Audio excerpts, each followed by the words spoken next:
হবে। কিয়ামতের দিন আল্লাহ তাকে ওই আলেমদের আমির বানাইয়া উঠাবে। এখন এলেম গোপন হয় কেমনে? 6 পদ্ধতিতে এলেম গোপন হয়। আমার ভাই, আমার মহব্বত ভালোবাসার মানুষ, আমার মতোই ভালোবাসতেন। আমার 106 বছর বয়সে মা গত ডিসেম্বরে করেছেন। তো তারেক ভাই আমাদের মাহফিলে আমাদের গ্রামে অনেকবার গিয়েছেন। যদিও পরিচালক আমাকে 50 মিনিট সময় দিয়েছেন, আমি ওই সময় নেব না, আমি ভাইকে হাদিয়া দিয়ে চলে যাব, কারণ আমি ভাইকে বসায় রেখে কষ্ট দিতে চাই না। আমি বলেছি 6টা পদ্ধতিতে এলেম গোপন হয়।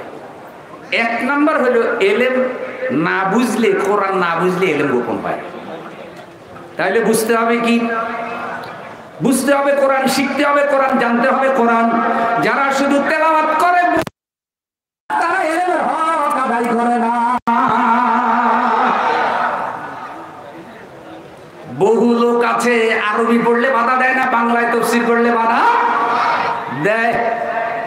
এখন হাফেজ সাহেব খতমে তারাবিতে পড়তেছে আহলাল্লাহুল বাইয়া ওয়া হারামার রিবা, আল্লাহ ব্যবসাকে হালাল করেছেন, সুদকে হারাম করেছেন। সুদখোর কিন্তু ইমাম সাহেবের পিছনে দাঁড়ানো। নামাজ থেকে বাইরে হইয়া কয় এত সুন্দর তেলাওয়াত, খুব ভালো লাগছে হুজুর, 1 কাপ দুধ খাইয়া যান। কিন্তু দুধ খাওয়াইছে সুদের টাকা দিয়া। হুজুরের দোয়া, হুজুরেরও ইবাদত শেষ, হারাম খাওয়াই দিছে। যদি বাংলা বুঝতো, এই বেটা যে সুদের কিস্তি উঠাইয়া সংসার চালায় আর সুদ ভিত্তিক অর্থ ব্যবস্থা জমিনে প্রতিষ্ঠিত রাখার জন্য কাজ করে, তাহলে বলতো কি এই আয়াত বাদ দিয়ে অন্য আয়াত পড়েন, এটার ব্যাখ্যা বিশ্লেষণ করিয়েন না। তাহলে বোঝা যায় কোরআন বুঝতে হবে, জানতে হবে। কোরআন না বুঝলে ওখান থেকে ফায়দা পাওয়া যায় না। শুধু পড়ার নাম কোরআন না, শুধু রিডিং এর নাম কোরআন না, লফজ এবং মানা দুইটার নাম হলো কোরআন। আরবিতে যে লেখাগুলি দেখেন এটাও কোরআন, আর এটার ভিতরে যে অর্থটা আছে সেটাও কি? তেলাওয়াত না বুঝে করলে একটা হয় আর একটা হয় না। এই জন্যই আমাদেরকে কোরআনের দর্স দেওয়া হয়, কোরআন স্টাডি সার্কেল করা হয়, সহি কোরআন তালিম দেওয়া হয়। রিপোর্ট বইতে প্রথম কলামটা রাখা হয়েছে কোরআন অধ্যয়ন। কারণ আমরা চাই, আমাদের ভাইয়েরা চায়, আমাদের এই শহীদি কাফেলা চায়, রাসূল সাল্লাল্লাহু আলাইহি ওয়াসাল্লাম তার সাহাবীদেরকে কোরআন দিয়ে তৈরি করেছে। সাহাবীরা কোরআনের আলোকে চরিত্র গঠন হওয়ার কারণে সোনার মানুষ হয়েছে, সেরা মানুষ হয়েছে। এই জমিনে যদি কিছু চরিত্রবান মানুষ তৈরি করতে হয়, কিছু আমানতদার মানুষ তৈরি করতে হয়, জমিনের সঠিক নেতা তৈরি করতে হয়, তাদেরকে কোরআন দিয়ে গঠন করা লাগবে, কোরআনের শিক্ষা দিতে হবে। কোরআন থেকে জাতি বিচ্ছিন্ন হয়ে গেলে সেই জাতির উপর আল্লাহর রহমত আসে না। এবার আপনারা বলেন, যারা প্রতিদিন বলে আমার সোনার বাংলা, আমি তোমায় ভালোবাসি, যারা মুক্তিযুদ্ধের কথা বলে বলে হায় রে কান্না রে যুদ্ধ রে যুদ্ধ, তারা 93 বিলিয়ন মার্কিন ডলার দেশ থেকে চুরি করে বিদেশে নিয়ে গেছে। 93 বিলিয়ন মার্কিন ডলারে বাংলা টাকায় প্রায় 18 লক্ষ কোটি টাকা। এমনি প্রতিদিন কয় আমার সোনার বাংলা, আমি তোমায় ভালো, আর চুরি করছে 93 বিলিয়ন মার্কিন ডলার। আচ্ছা আপনারা কত চোরের আবার ভালোবাসা আসেনি? এখানে অনেক মুরব্বী আছে, মুরব্বীরা একটা বাক্য বলে, কয় চোরের শ্বশুর বাড়ি নেই। এই প্রবাদ বাক্যটা আসেনি? শ্বশুর বাড়ি নাই মানে কি, যেই শ্বশুর বাড়ি জামাই চোর, ওরা একটু সাবধানে থাকতে হয়, কারণ চোরে শ্বশুরের ঘরে টাকাও চুরি করার সম্ভাবনা। তো চোরের কাছে যদি শ্বশুর বাড়ির সম্পদ নিরাপদে থাকে, নিরাপদে না থাকে, তাহলে তাদের চরিত্র খারাপ চুরি করে, তাদের কাছে দেশের জনগণের সম্পদ নিরাপদে থাকে না। এই চোরগুলারে ভালো করতে হইলে কোরআনের শিক্ষা লাগবে, ঠিক না বলেন? কোরআনের চরিত্র লাগবে, ঠিক না বলেন? এই জন্য কোরআন শুধু খতমের কিতাব না, কোরআন তাবিজের কিতাব না, কোরআন জিন হাজির করার কিতাব না। কোরআন হলো বিপ্লবী গ্রন্থ, জীবন বিধান। কোরআন পড়তে হবে, জানতে হবে, কোরআনের সংবিধান প্রতিষ্ঠিত করতে হবে। আমরা নীরব হব না, নিতর হব না, নিস্তব্ধ হব না যতক্ষণ আল্লাহর কোরআনের আইন প্রতিষ্ঠিত না হবে। আর কোরআনের আইন প্রতিষ্ঠার এই আন্দোলনের নেতৃত্বে ওয়ারাসাতুল আম্বিয়া হিসেবে আলেমদেরকে এই নেতৃত্বের ভূমিকায় আসা লাগবে। আলেমরা খাব্বাবের উত্তরসূরি হযরত আবু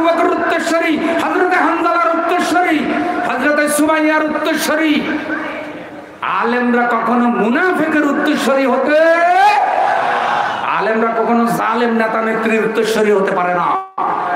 বন্ধুগণ, তাই কোরআন পড়তে হবে, বুঝে বুঝে পড়তে হবে। আমাদের আলেমদেরকে খতমে দাওয়াত দিলে পাওয়া যায়, একামতের দিনের কাজে দাওয়াত দিলে আর কি বেজার হয়েছেন নি কোনো? আলেমরা ঐক্যবদ্ধ থাকতে হবে, আলেমরা বাদানুবাদ বন্ধ করতে হবে, আলেমরা অন্যের কাছে ইজ্জত তালাশ করবে না। আল্লাহ আলেমদেরকে খলিফাতুল উত্তরসূরি বানিয়েছেন। আলেমরা তো জমিনের নেতৃত্ব দেওয়ার কথা। যখন আলেমরা একামতে দিনের এই কাজ থেকে দূরে সরে গেছে, তখন আল্লাহ আলেমদেরকে জালেমের গোলাম বানিয়ে দিছে। 2 নম্বর হইল কিতাব কিছু মানলে কিছু না মানলে কিতাব গোপন হয়। কেমনে? কিছু মানলেন, যেটা মানলেন এটা মানুষ জানলো, আর যেটা মানলেন না সেটা মানুষ কি করলো না, জানলো না। 3 নম্বর হলো কিতাব প্রসারে বাধা দিলে কিতাব গোপন হয়। আচ্ছা, কিতাব প্রসারে বাধা দেয় এমন মানুষ আছে না নাই? গত কিছুদিন থেকেই দেখছেন আমরা মাহফিলে গেলে মহাবিপদ। এইভাবে ওয়াজ করবেন, এই কথা কইবেন না, এইভাবে দোয়া করবেন। মানে আল্লাহর কাছে কি দোয়া করবো, জালিম এখানে বলে বলে বলে দেয়। আল্লাহর কাছেও বলতে কি দিবে না, ওর কথা অনুযায়ী আল্লাহর কাছে বলতে হবে। মসজিদের খতিবের গলা চেপে ধরে, আলিম ওলামাদের ডানে চেপে ধরে। জুনায়েদ বাবুরি রাহিমাহুল্লাহর মতো একজন বৃদ্ধ আলেমের ডানেই টেনে তারা জুলুম করেছে। আল্লামা সাঈদী রাহিমাহুল্লাহ অসুস্থতার ভান করে নিয়ে এসেছে, লাশ বুঝাইয়া দিয়েছে। অসুস্থ অবস্থায় স্ত্রী পরিবার পরিজনকেও দেখা করতে দেয় নাই। কেন? এইসব আলেমরা সত্যিকার নবীর ওয়ারিস, তারা জমিনে হক কথা বলে। এই কারণে যারা হক কথা বলে ওইসব আলেমদের উপর তারা জুলুম করে। যেই সব আলেমরা করে না গো ফোসফাস মারে না গো ডুস ডাস নেই, কোনো উৎপাত খাই হুজুরে দুধ ভাত লা ইলাহা ইল্লাল্লাহ, জামিলার মধ্যে হুজুর নেই। আমি কোন রাজনীতি ফাজনীতির মধ্যে কি? এক বক্তা দেখি যে বক্তৃতা দিতে দিতে কাঁপাইয়া ফেলতেছে, শেষে কয় কি আমি কোনো রাজনীতি করি না। আশ্চর্য কথা, আপনি যে এতক্ষণ পর্যন্ত বক্তৃতা দিলেন, তো রাজনীতি ছাড়া আপনি আল্লাহর আইন কায়েম করবেন কিভাবে? শেষে যে বলছি আমি কোনো রাজনীতি করি না, এই কথার অর্থই হলো ওই জালেমদের থেকে নিজেকে আড়াল করে নিল, যে জালেমেরা আমার বেশি দুশ্মন মনে করি না। আমি এতক্ষণ যে আমি জোরালো বক্তৃতা দিছি, এগুলো হলো ওয়াজের ব্যবসা। কারণ এই কথা না বলে পাবলিক আমারে দাওয়াত দিবে। এই ভাই, রাজনীতি মানেই হলো খেলাফত প্রতিষ্ঠার সংগ্রাম। রাজনীতি বাদ দিয়ে আবার খেলাফত প্রতিষ্ঠার সংগ্রাম হয় কিভাবে? শেষ কথাটা এভাবে বলতে চাই, যদি রাজনীতি হয় তাহলে সবচাইতে বড় রাজা কে? যদি নীতির রাজা রাজনীতি হয় তাহলে শ্রেষ্ঠ নীতিগুলো কোরআনে আছে। কোরআনের নীতি রাজনীতি। হাঁসের রাজা যদি রাজহাঁস হয়, পথের রাজা যদি রাজপথ হয়, শহরের রাজা যদি রাজধানী হয়, রানীর রাজা যদি রাজরানী হয়, মহলের রাজা যদি রাজমহল হয়, তাহলে নীতির রাজা রাজনীতি। যারা বলবে আমরা রাজনীতি করি না, ওরা মুনাফিক হুজুর, ওরা মিলাদের হুজুর, জিন হাজির করার হুজুর, হালুয়া রুটি কামাই করার হুজুর। ওদেরকে দাড়ি টুপি দেখলে হুজুর মনে হয়, ওদের ভিতরে ফেরাউনের এজিদ বসে আছে।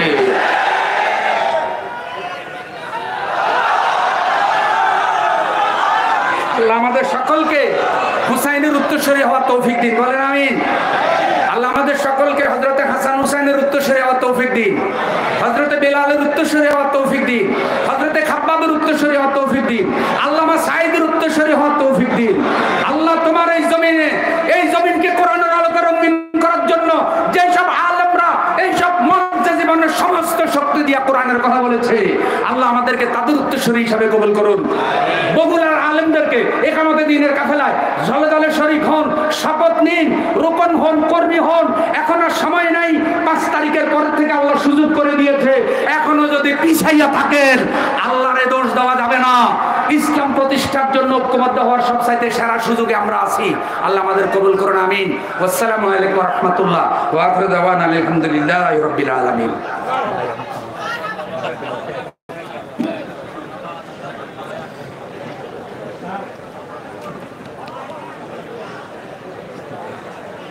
আলহামদুলিল্লাহ। ধরে তাহলে পড়ে যাবে কিছু। সম্মানিত তৌহিদি জনতা, আপনারা দেখতে পাচ্ছেন আসসালামু আলাইকুম। আমাদের 3 দিন ব্যাপী সিরাত মাহফিলের সম্মানিত প্রধান বক্তা আন্তর্জাতিক মুফাসসিরে কোরআন আল্লামা তারেক মনোয়ার রহমাতুল্লাহ আলাইহি চলে এসেছেন। আল্লামা তারেক মনোয়ার এসেছেন, আমরা তাকে প্রোগ্রামের পক্ষ থেকে অভিনন্দন জানাচ্ছি। সম্মানিত উপস্থিতি, এই বাংলাদেশ মতিউর রহমান নিজামীর বাংলাদেশ, এই বাংলাদেশ অধ্যাপক গোলাম আযমের বাংলাদেশ, এই বাংলাদেশ কাদের মোল্লার রক্তে রঞ্জিত বাংলাদেশ, এই বাংলাদেশ কামরুজ্জামানের রক্তে রঞ্জিত বাংলাদেশ, এই বাংলাদেশ মীর কাসেম আলী বিট্টুর রক্তে রঞ্জিত বাংলাদেশ, এই বাংলাদেশ বিশ্বের অগণিত মানুষের হৃদয়ের মানে আল্লামা দেওয়ার হোসেনের রক্তে রঞ্জিত বাংলাদেশ, এই বাংলাদেশে কোরআনের কথা চলবে, কোরআনের আইন চলবে, কোরআনের পার্লামেন্ট চলবে। এই বিশেষ যারা সারা বাংলাদেশে নেতৃত্ব দিয়ে থাকে তাদের মধ্যে অন্যতম বগুড়ার কৃতি সন্তান আমাদের শ্রদ্ধাবাদের সাবেক বগুড়া জেলা মেয়র, বর্তমান কেন্দ্রীয় জামাতের নির্বাহী পরিষদ সদস্য জনাব অধ্যক্ষ শাহাবুদ্দিন, আজকের প্রোগ্রামের সম্মানিত প্রধান অতিথি। সম্মানিত ভাইরা, এ পর্যায়ে বক্তব্য রাখছেন আমাদের শ্রদ্ধাভাজন দায়িত্বশীল জনাব অধ্যক্ষ শাহাবুদ্দিন। আমি মোহতারামকে বক্তব্য রাখার জন্য অনুরোধ করছি।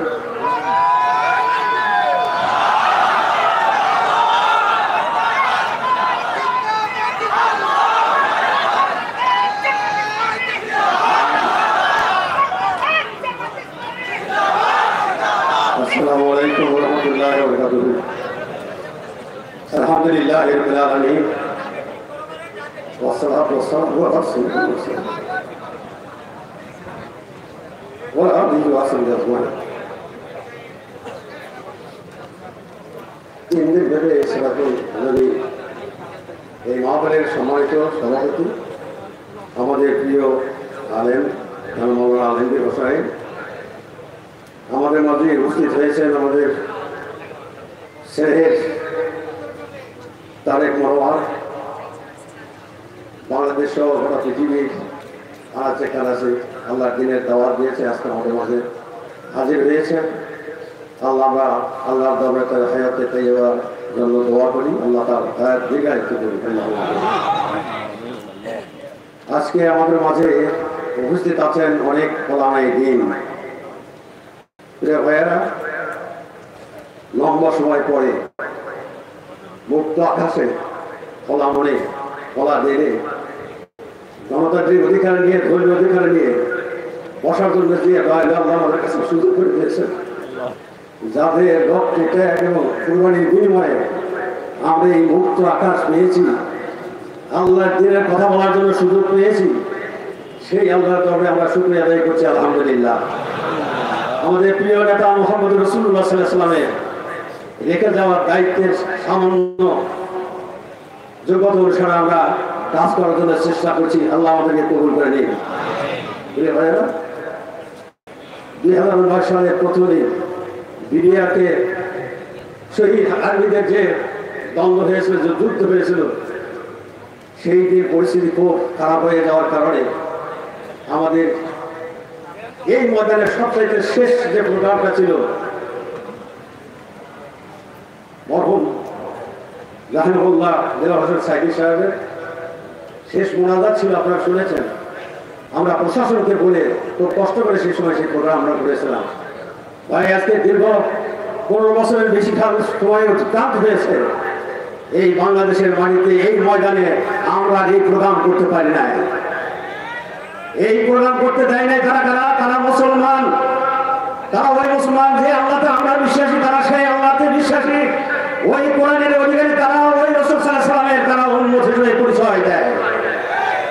পরিচয় থাকার পরেও আমরা কোরআনের মাহফিল করতে পারি নাই। যাই আজকে এখানকার প্রধান ওয়াইজিন তাফসীর কারক এই সহ বাংলাদেশের আলেম ওলামাদের জীবনে কি ঘটে গেছে এগুলো সব আপনারা জানেন ভাইয়েরা। তাই বারবারই মনে হয় এই মুসলমান সংখ্যাগরিষ্ঠ দেশে আজকে আমরা আল্লাহর দ্বীনের কথা বলতে পারি নাই। এই জন্য সংক্ষিপ্ত কয়েকটা কথা আমি বলতে চাই। আজকে আপনাদের কাছে অনুরোধ রাখতে চাই, দীর্ঘ 15-16 বছর পরে আজকে একটা প্রথম সুযোগ পেয়েছেন আপনারা। আপনাকে একটু কষ্ট করে অপেক্ষা করবেন না তাড়াতাড়ি চলে যাবে, থাকবে একটু থাকে। যাত্রা গান শোনার পরে সূর্য উঠে যায় তাও সে পায় না। যদি তার তাদের জন্য পেয়ে থাকে আল্লাহর দিনের কথা শুনে নিজের মুখের খোরাক নেওয়ার জন্য এত দীর্ঘদিন পরে যদি আপনারা একটু কষ্ট করেন তাতে কিছু যায় আসে না, বরং আপনাদের জন্য আল্লাহর কাছ থেকে পুরস্কার পাওয়ারই যোগ্য হয়ে যাবেন আপনারা। আল্লাহর কাছে আমি পার্সোনালি বলছি, আপনারাও করেছেন, আবার আমি একসঙ্গে অনুরোধ করছি আল্লাহর কাছে দোয়া করেন যে আল্লাহ দয়া করে আমাদের প্রোগ্রাম আমাদের শেষ পর্যন্ত হয়ে যায়। কারণ রাত্রে যখন আসতেছিলাম ঢাকার থেকে বৃষ্টির মধ্যে রওনা দিয়েছি এবং বগুড়ার সীমানায় আসা করে দেখি যে আপনাদের বৃষ্টি নাই, রাস্তাগুলো শুকনো। আল্লাহ আজকের আকাশ আমাদের ভালো লাগছে, শেষ পর্যন্ত আল্লাহ আকাশটা ভালো লাগে। ছোট বাচ্চা থেকে শুরু করে যত ভাই বোন আছেন তারা সবাই এই দোয়াটা আল্লাহকে মনে করতে থাকেন। আজকে এখানে অনেক আলেমুলামা মুসলিম ভাই বন্ধুগণ রয়েছেন, বোনেরা রয়েছেন, আমাদের হিন্দু ভাই বোনেরাও তারা থাকতে পারেন। এই বাংলাদেশ মুসলমানের জন্য শুধু নয়, এই দেশের নাগরিক যারা তাদের সকলের জন্য নয়। মুসলমানদের বাপের বাড়ি আর হিন্দুদের এখানে জাগির বাড়ি নয়, উড়ে এসে তারা দূরে বসে নাই, এই দেশে তাদের অধিকার রয়েছে। আমরা এবার একটা সমাজ প্রতিষ্ঠা করতে চাই যেটা মোহাম্মদ রাসূলুল্লাহ সাল্লাল্লাহু আলাইহি ওয়াসাল্লাম করেছিলেন, যেখানে 500 জন মুসলমান 4,500 অমুসলমানদেরকে নিয়ে প্রথম মদিনা রাষ্ট্র করেছিলেন। ইসলাম যদি প্রতিষ্ঠা হয়ে যায় তাহলে সকল মানুষের শান্তি আসবে। আজকে সামনে একটা দুর্গাপূজা আসতেছে, সকল ভাইদের কাছে আমি বলতে চাই, অনুরোধ করতে চাই, মেহেরবানি করে পূজা করার দরকার নেই, পূজার পাহাড় আপনাদের দিতে হবে। না হলে এখানে অন্যরা হাত ধুয়ে দিয়ে পূজা ভেঙে আপনাদের ইমানদার রয়েছেন এই কাজ করছে তাদের ভাই প্রস্তাবের চেষ্টা করবে। মহাত্মা আমিরা জামাত এই মাত্র আমার কাছে মোবাইল করছিলেন, আগামীকাল চিফ অ্যাডভাইজারের কাছে আমাদের নির্বাহী যাওয়ার কথা আছে। আমি প্রথম থাকার কারণে চলে আসছি। উনি এখন বললেন যে আপনি কোথায়, তাই আমি বউরে আছি মাঠে। বললেন আপনি ঘরে থাকেন, আপনার যেতে হবে এই কাজগুলি করেন। উনি আপনাদের সবাইকে সালাম দিচ্ছেন। ডাক্তার শফিউর রহমান বাংলাদেশ জামাত ইসলামী, আমি জনাব ডাক্তার শফিউর রহমান আপনাদেরকে সালাম দিয়েছেন, আপনারা সালাম দিলেন, আপনার জন্য দোয়া করছেন তিনি। বুঝলে ভাইয়েরা, আল্লাহ রাব্বুল আলামিন আমাদেরকে পাঠিয়েছেন তার গোলাম করে তার ইবাদত করার জন্য। এই ইবাদতটা 24 ঘন্টা জিন্দেগি আমাদের করতে হবে। আল্লাহ জানির হুকম ইল্লাল্লাহ, আমার এই জমিন আমার এই অনুসারে চলবে। আল্লাহ খালকু আলামুল, যে তোমার কাছে তাই এই তোমাদের চলবে। বাংলাদেশ আল্লাহর জমি, আমরা এখানে 70% মুসলমান আছি। বাংলাদেশে কি আল্লাহর ইচ্ছা উঠে আছে? আল্লাহ রাসূল কি এই কাজ করেছেন? করেছেন। করছে কিভাবে? রাষ্ট্র ব্যবস্থাকে আইনের মাধ্যমে তৈরি করেছে। আজকে আলেমরা যারা রয়েছেন তাদের সবাইকে যারা বলতে চায়, এখানে যারা আছেন তারা ঠিকই বলতেছেন। একটা কথা আমরা বলতে চাই, রাসূলুল্লাহ সাল্লাল্লাহু আলাইহি ওয়াসাল্লামের জীবনের অন্য কোনো আলোচনা করার দরকার নাই, তার জন্মের 40 বছরের আগ পর্যন্ত কথা বলার দরকার নাই। এই বাংলাদেশের সকল মুসলমান, সকল দলের যত দল রয়েছে, ইসলামী দলের বাইরে যারা আছে তারাও মুসলমান, তারা নামাজ রোজা হজ যাকাত এবং দান খয়রাত যত কাজ আছে ইসলামের সব কাজ তারা করে। এক্ষেত্রে তাদের ঈমান ঠিক আছে, তারা এই ইসলাম তারা মেনে চলে, রাসূলুল্লাহ সাল্লাল্লাহু আলাইহি ওয়াসাল্লামের এই পাঠ তারা মেনে চলে। কিন্তু রাসূলুল্লাহ সাল্লাল্লাহু আলাইহি ওয়াসাল্লামের যে জীবনটা দিলে, যে জীবনটা নিয়ে, যে ইতিহাস নিয়ে, যে কর্মকাণ্ড নিয়ে, যে সুন্নত নিয়ে এই বাংলাদেশকে সোনার বাংলাদেশ করা যাবে, সকল মানুষের শান্তি আসবে, সেইটাকে আজকে তাদের মধ্যে নাই। আমাদের নেতাদেরকে কেন মৃত্যু হয়েছে? 11 জনকে কেন তার মধ্যে ফাঁসি দেওয়া হয়েছে? 6-7 জনকে কেন তাদের হত্যা করা হলো? আজকে কেন 1,500 আমাদের এই ছাত্র জনতা তাদেরকে হত্যা করা হলো? কেন 32,000 ভাইদেরকে আহত করে দেওয়া, চোখ হারিয়ে গেছে, দুইটা চোখ চলে গেছে, পা চলে গেছে, সব চলে গেছে। অনেক সন্তান তারা আজকে এতিম হয়ে গেছে, বিধবা হয়ে গেছে, অনেক বড় আজকে অনেক ভাই স্ত্রীহারা হয়ে গেল। কেন হলো এই দেশটা? কে করছে এটা? মুসলমানদের দোষ দেন না, এই মুসলমান ভাইয়েরাই করছে। সেই মুসলমান ভাইয়েরা কেন এটা করে? আজকে আপনাদের আমাদের দায়িত্ব হলো, বাংলাদেশের শুধু প্রধান বিষয় আছে, নামাজের লস করতে হবে না, রোজার লস করতে হবে না, হজের করতে হবে না, বিয়ে শাদী করতে হবে না, করতে হবে আল্লাহর যে বিধিবিধান বলেছেন নাই, বিচার ব্যবস্থা করতে হবে, অর্থনীতি করতে হবে, শাসন ব্যবস্থা করতে হবে, নেতা নেতৃত্ব নির্বাচনে আল্লাহর ফরমানা জারি করতে হবে। মুহাম্মদ রাসূলুল্লাহ সাল্লাল্লাহু আলাইহি ওয়াসাল্লাম যেভাবে সোনার মানুষদেরকে নিয়ে গিয়ে মদিনা ইসলামী রাষ্ট্র করেছিল,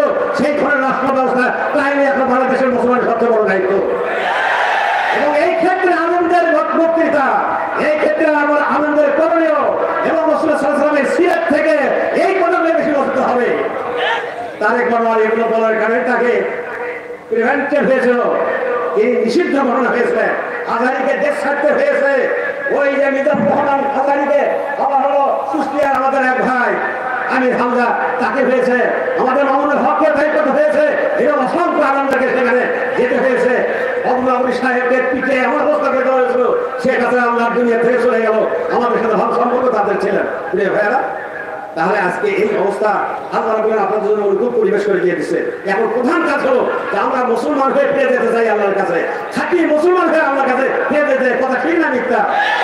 মদিনা ইসলামী রাষ্ট্র হয় নাই, আল্লাহর কথা অনুসারে আল্লাহ রাসূল বলেছে অপর রাব্বানা নিয়ে বলা আছে কেউ ওয়াখিরি মাখাদা আছে কেউ ওয়াজালনি মিন লাদুনকা সুলতানান নাসিরা। হে আল্লাহ, মদিনার মক্কা থেকে আমাকে যেখানে নিয়ে যাচ্ছ হকের সাথে নিয়ে যাও, হকের সাথে পৌঁছাও, হকের সাথে নিয়ে যাও। আল্লাহ আল্লাহ আমাকে এমন একটা রাষ্ট্রশক্তি আমাকে দাও, অত এমন একটা রাষ্ট্রশক্তি আমার সাহায্য করে বানাও যে সত্যের ভালো পরিবেশ হয়ে তোমার এই দুনিয়াতে অন্যায় দুর্নীতি করে দিয়ে তোমার দেওয়ার সুনীতি অনুসারে দেশ এবং রাষ্ট্র পরিচালনা করতে পারি। আল্লাহ এমন একটা শক্তি আমাকে দাও। এটা কি আমাদের কথা না আল্লাহর কথা? এই কথা কি আমাদের অন্য ভাইদের জন্য নয়? কোরআনের এই আয়াতটি তাদের জন্য নয়? আল্লাহ রাসূলের এই জীবনীটা তাদের জন্য কি নয়? তাহলে তারা কেন সে কাজ করে না? বড় না করে আমাদেরকে আজকে এখানে নিষিদ্ধ ঘটনা করছে, আমাদেরকে জেলখানায় দেওয়া হচ্ছে। কেন 15 বছর ধরে কথা বলতে পারি না আমরা? কেন তাফসীর করতে আমরা পারলাম না? কেন করতে পারা যায় না? জাতিকে জিজ্ঞাসা করি, তাদেরকে জিজ্ঞাসা করে তোমরা কোন মুসলমান, আমরা কোন মুসলমান, কেন তোমরা এটা করতে না? কোথায় তোমরা পেয়েছো?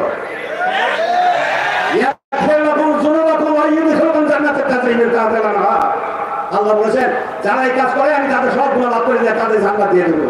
সুবহানাল্লাহ। আপনাদের সঙ্গে সুবহান দিয়েছেন। তারা যে কাজ করে আছে এই আয়াতের সময় আয়াত আছে, তারা কি দেখাতে পারবে? যদি তারা না দেখাতে পারে মুসলমান ভাই কিনা তাদের বুঝাতে চায়, আসুন আমরা এক মুসলমান, একই হাত চলি, একই মসজিদে নামাজ পড়ে, একই ভাবে ওই মসজিদ হজ করতে উমরা করতে গিয়ে সেখানে আল্লাহর কাছে কথা করে আসেন, একই কাতারে থাকেন, একই ভাবে থাকেন, কোনো পার্থক্য নাই। কেন এই ক্ষেত্রে আপনাদের হয় না? কারণ একটাই, ওই সাইফুজ্জামান আপনার জমির মন্ত্রী, ভূমির মন্ত্রী, মাত্র 360 বাড়ি করছে লন্ডনে, মাত্র 360টা। শেখ হাসিনার পিয়ন থাকে 400 কোটি মানুষ। কথা একবার বুঝতে পারেন?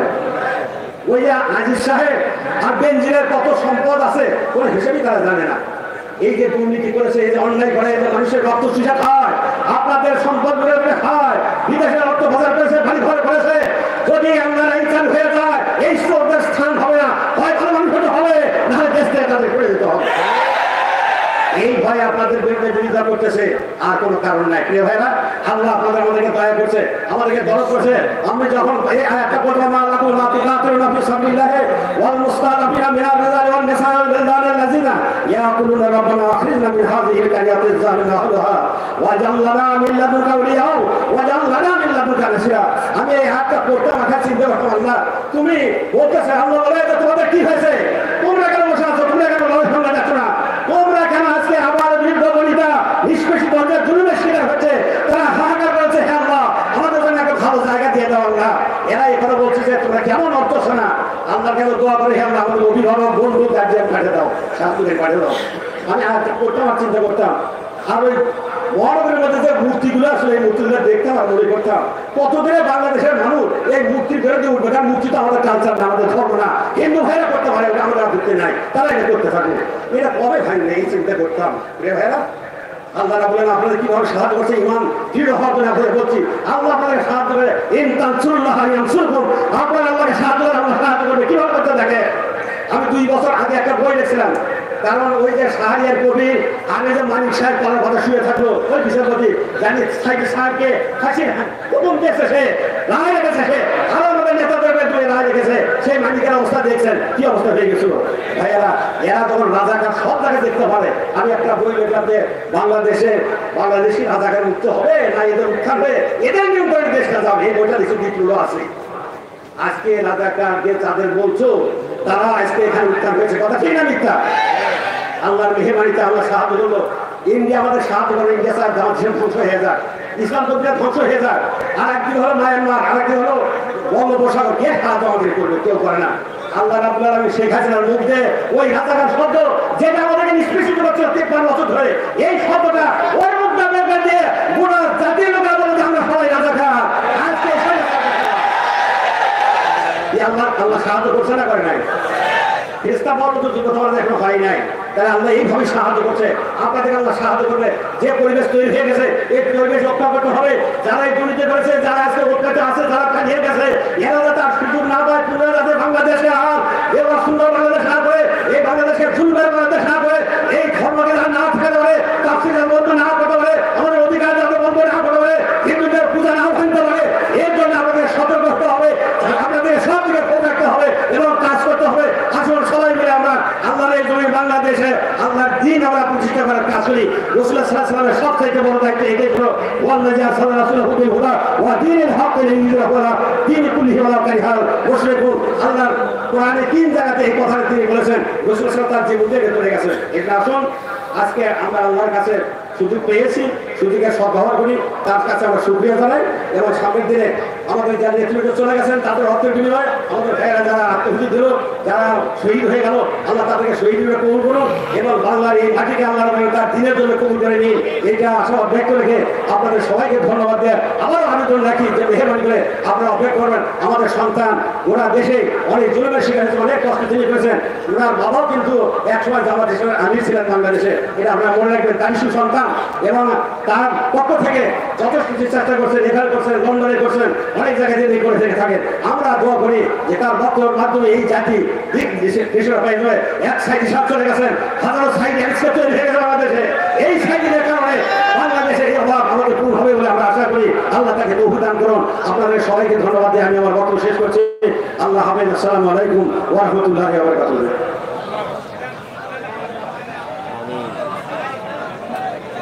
আলহামদুলিল্লাহ, আমরা আমাদের সম্মানিত রাহবারের মুখ থেকে দিক নির্দেশনামূলক কথা শুনলাম। যারা দাঁড়িয়ে আছেন তাদের কাছে আমরা দুঃখ প্রকাশ করছি। আবহাওয়ার কারণে আমরা আপনাদের সঠিকভাবে বসার ব্যবস্থা করতে পারিনি। মেহেরবানি করে আমাদের প্রধান আলোচকের আলোচনা শোনার সময় আপনারা মনোযোগ দিয়ে সুন্দর পরিবেশের মাধ্যমে শোনার চেষ্টা করবেন। সম্মানিত তৌহিদি জনতা, এই পর্যায়ে আপনাদের সামনে বক্তব্য রাখছেন সারা বাংলাদেশের পরিচিত মুখ, বিশ্ববরণে আলোড়ে দিলেন জনাব আল্লামা তারেক মানহাজ সাহেব। আমি মোহতারাম প্রধান মেহমানকে, 3 দিন ব্যাপী সিরাত মাহফিলের প্রধান মেহমানকে তার আলোচনা পেশ করার জন্য বিনীত অনুরোধ জানাচ্ছি।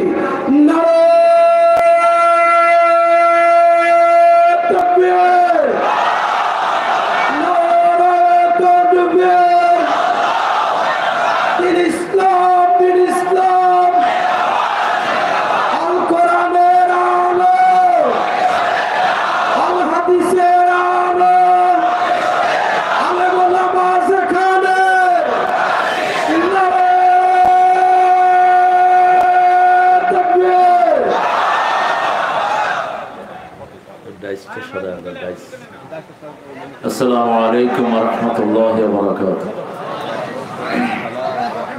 الحمد لله نحمده ونستعينه ونستغفره ونؤمن به ونتوكل عليه ونعوذ بالله من شرور أنفسنا ومن سيئات أعمالنا.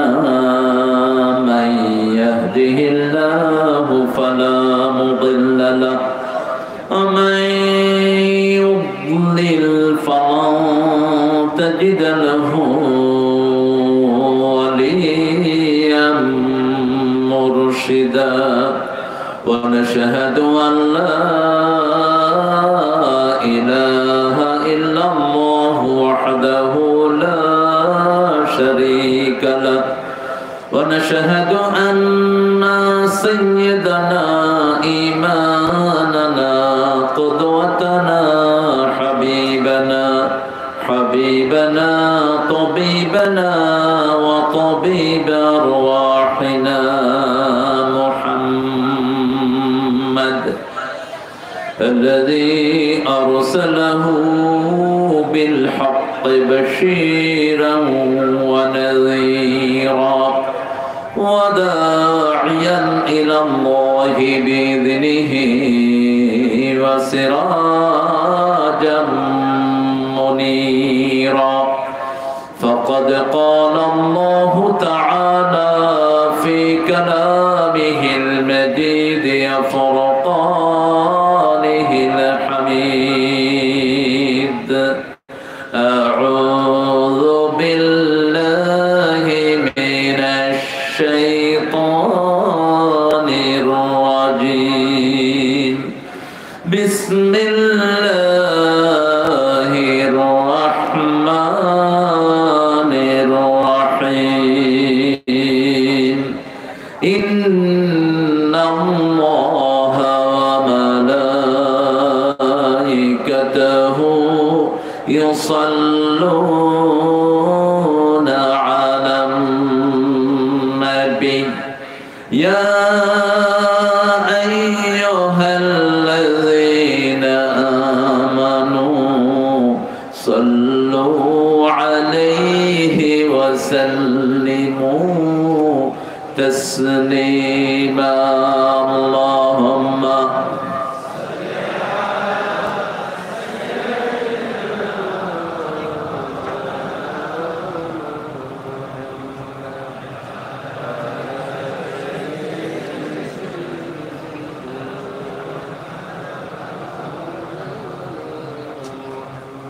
কেমন আছেন আপনারা? আলহামদুলিল্লাহ আমরা ভালোই থাকি, খারাপ থাকে আল্লামা সাইদির খুনিরা, খারাপ থাকে মতিউর রহমান নিজামীর খুনিরা, খারাপ থাকে আলী হাসান মুজাহিদের খুনিরা, খারাপ থাকে কাশিম আলী মিন্টুর খুনিরা, খারাপ থাকে কামরুজ্জামানের খুনিরা। আমরা ভালোই থাকি। কার কথা? কার কথা? খুনিদের কোনো রক্ষা নাই, দুনিয়াতেও নাই, আখেরাতেও। কত খুন করেছে তার হিসাবও নাই। থাকতে পেরেছিস? পারস নাই, কোনদিন আর আসতেও পারবি না। কথা যারাই বলেছে তাদের গলা চিপে ধরেছে। আমরা রাসূলের সাথে থাকতে রাজি আছি তো? রাসূল আন্দোলন করবেন তো? করবেন তো মুসলমান? হাত তুলে দেখা দাও কারা কারা করবে।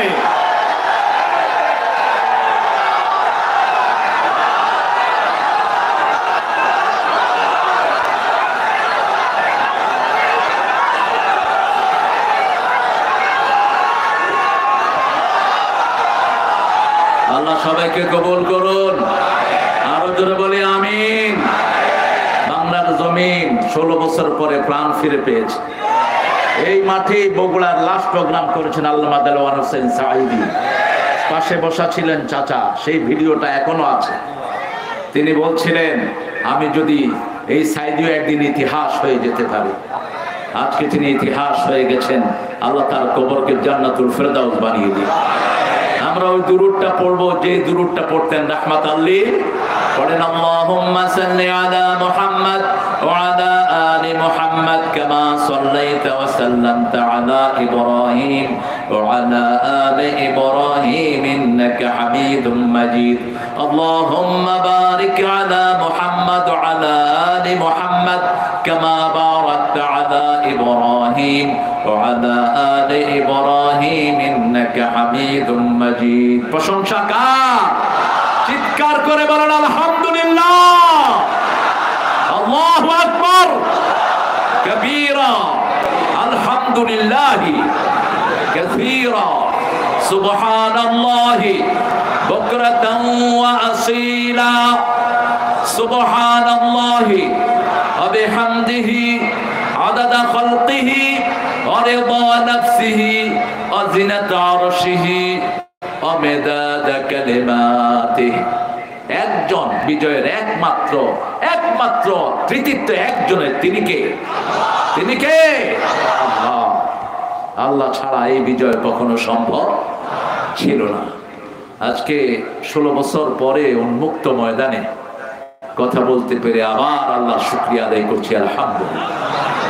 কোন জেলা শহরে আমাদেরকে প্রোগ্রাম করতে দেওয়া হয় নাই, থানা প্রপারেও প্রোগ্রাম করতে দেওয়া হয়নি। কত শিয়াল বান্দরের অনুমতির জন্য টুপিওয়ালা দাঁড়িয়ালারা থানার বারান্দায় দৌড়াদৌড়ি করেছে। ঘুষ খাওয়ার পরেও প্রোগ্রাম দেয়নি, আছে না নাই? যারা এই আয়োজন করেছেন, আমার উস্তাদ সমতুল্য আলেম দ্বীন, ছোটবেলা থেকে যে চাচার আদরে আমি বগুড়াতে বহু প্রোগ্রাম আমি করেছি। প্রিয় চাচা আজকের সভাপতি মাওলানা আলমগীর হুসাইন হাফিজাহুল্লাহ, আল্লাহ চাচার হায়াত দারাজ করে দিন। আরেকজন চাচার স্নেহে বড় হয়েছি অনেক। আমার আব্বার সাথে চাচাদের ছিল নিবিড় সম্পর্ক। বগুড়ার দীর্ঘদিনের জেলা আমির ছিলেন চাচা, এখন শ্রমিক কল্যাণের কেন্দ্রীয় দায়িত্ব পালন করছেন। আমার অত্যন্ত শ্রদ্ধাভাজন ব্যক্তিত্ব, আমাদের প্রিয় অত্যন্ত শ্রদ্ধাভাজন, চিনেন তো আপনারা, গোলাম রব্বানী হাফিজাহুল্লাহ, আল্লাহ চাচার হায়াতকে দারাজ করে দিন। বগুড়াতে তখন জামাতের এতটা প্রভাব ছিল, চাচা ডিসিকে ফোন করেছেন, আমি দেখেছি গোলাম রব্বানী ডিসি সাহেব চেয়ার থেকে উঠে যাওয়ার অবস্থা। আল্লামা সাইদি এসেছেন, সারা শহরে একটা শ্বাস সাজব, ঠিক না বেটি? আল্লাহ সেই বসন্ত আর কোনোদিন ফিরে আসবে না। আল্লাহ তার সামান্য ছিটাফোঁটা আপনি আমাদেরকে দান করেন। দীর্ঘদিন বগুড়ার এই জনপদের যিনি নকিব ছিলেন, এখন জামাতের কেন্দ্রের অত্যন্ত অল্প কিছু বাছাই করা লোক যারা সমস্ত জামাতকে নেতৃত্ব দেয়, কর্ম পরিষদ, সেটার সম্মানিত মেম্বার, ইংলিশের প্রফেসর, আমার অত্যন্ত শ্রদ্ধাভাজন ব্যক্তিত্ব, যাদের স্নেহের ছায়া আমরা বড় হয়েছি, অধ্যাপক শাহাবুদ্দিন হাফিজাহুল্লাহ, আল্লাহ চাচার হায়াতকে দারাজ করে দেন। চাচার কথা যখন শুনছিলাম মনে হচ্ছে 20 বছর আগেরই কণ্ঠ, একটুও চেঞ্জ হয়নি। আমাদের গলা চেঞ্জ হয় না, কারণ আমরা কোরআন তেলাওয়াত করি। আমাদের দলের প্রথম কর্মসূচি হলো কোরআন অধ্যয়ন, ঠিক কিনা? দ্বিতীয় কর্মসূচি, জোরে বলেন, তৃতীয় কর্মসূচি ইসলামী, চতুর্থ নামাজ। এগুলো তো বোধহয় জামাতের, এগুলি আল্লাহ না। হ্যাঁ, এই 4টে কাজ কি শুধু জামাতের কাজ না, আল্লাহর পক্ষ থেকে এই কাজ করবেন তো? করবেন তো? কারা কারা করবেন না হাত তুলে দেখান। আপনারা ভালো মানুষ, আসতে হবে। তুমি কে? তুমি কে? আমি কে? চেয়েছিলাম, হয়ে গেছি সরকার।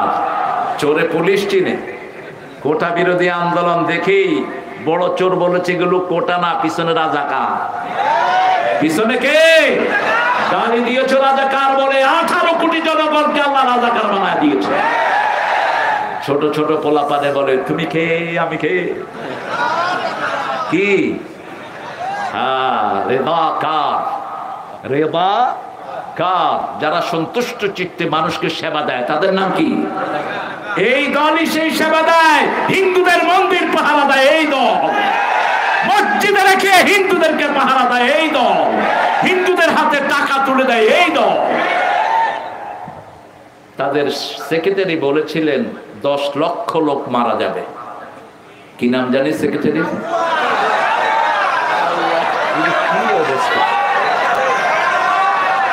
না,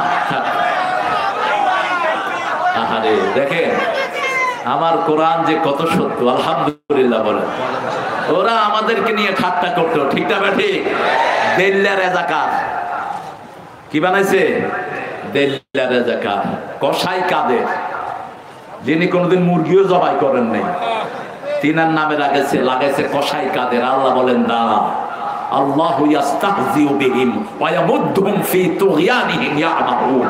এমন ভাবে আল্লাহ তাদেরকে ঠাট্টার পাত্র বানিয়ে দিয়েছেন, এই ঠাট্টা থেকে কিয়ামত পর্যন্ত বেরোতে পারবে না। নাম কি বললে?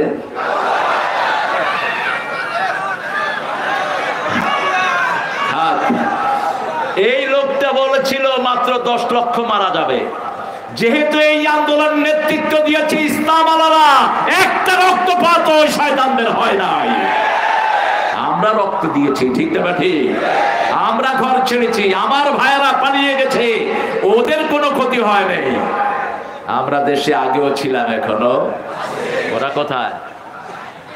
ওরা কোথায়? কোথায় গিয়েছে? ডক্টর ইউনূস মাঝে মধ্যে একটু ভালো ভালো কথা বলে, বলে যে যাদেরকে পাকিস্তানি দালাল বলা হতো এরা কেউ পাকিস্তান যায়নি, বরং ওরাই সব ভারতে পালিয়ে গেছে। আসলে ওরা ভারতেরই, এদেশে লুট করতে এসেছে, ওরা ভারতীয় এই দেশে আমাদের অধিকার নষ্ট করতে এসেছে, আমাদের দেশটাকে শেষ করার জন্য এসেছে। ঠিক কি? আল্লাহ আমাদেরকে কোরআনের সাথে থাকার তৌফিক দান করুন।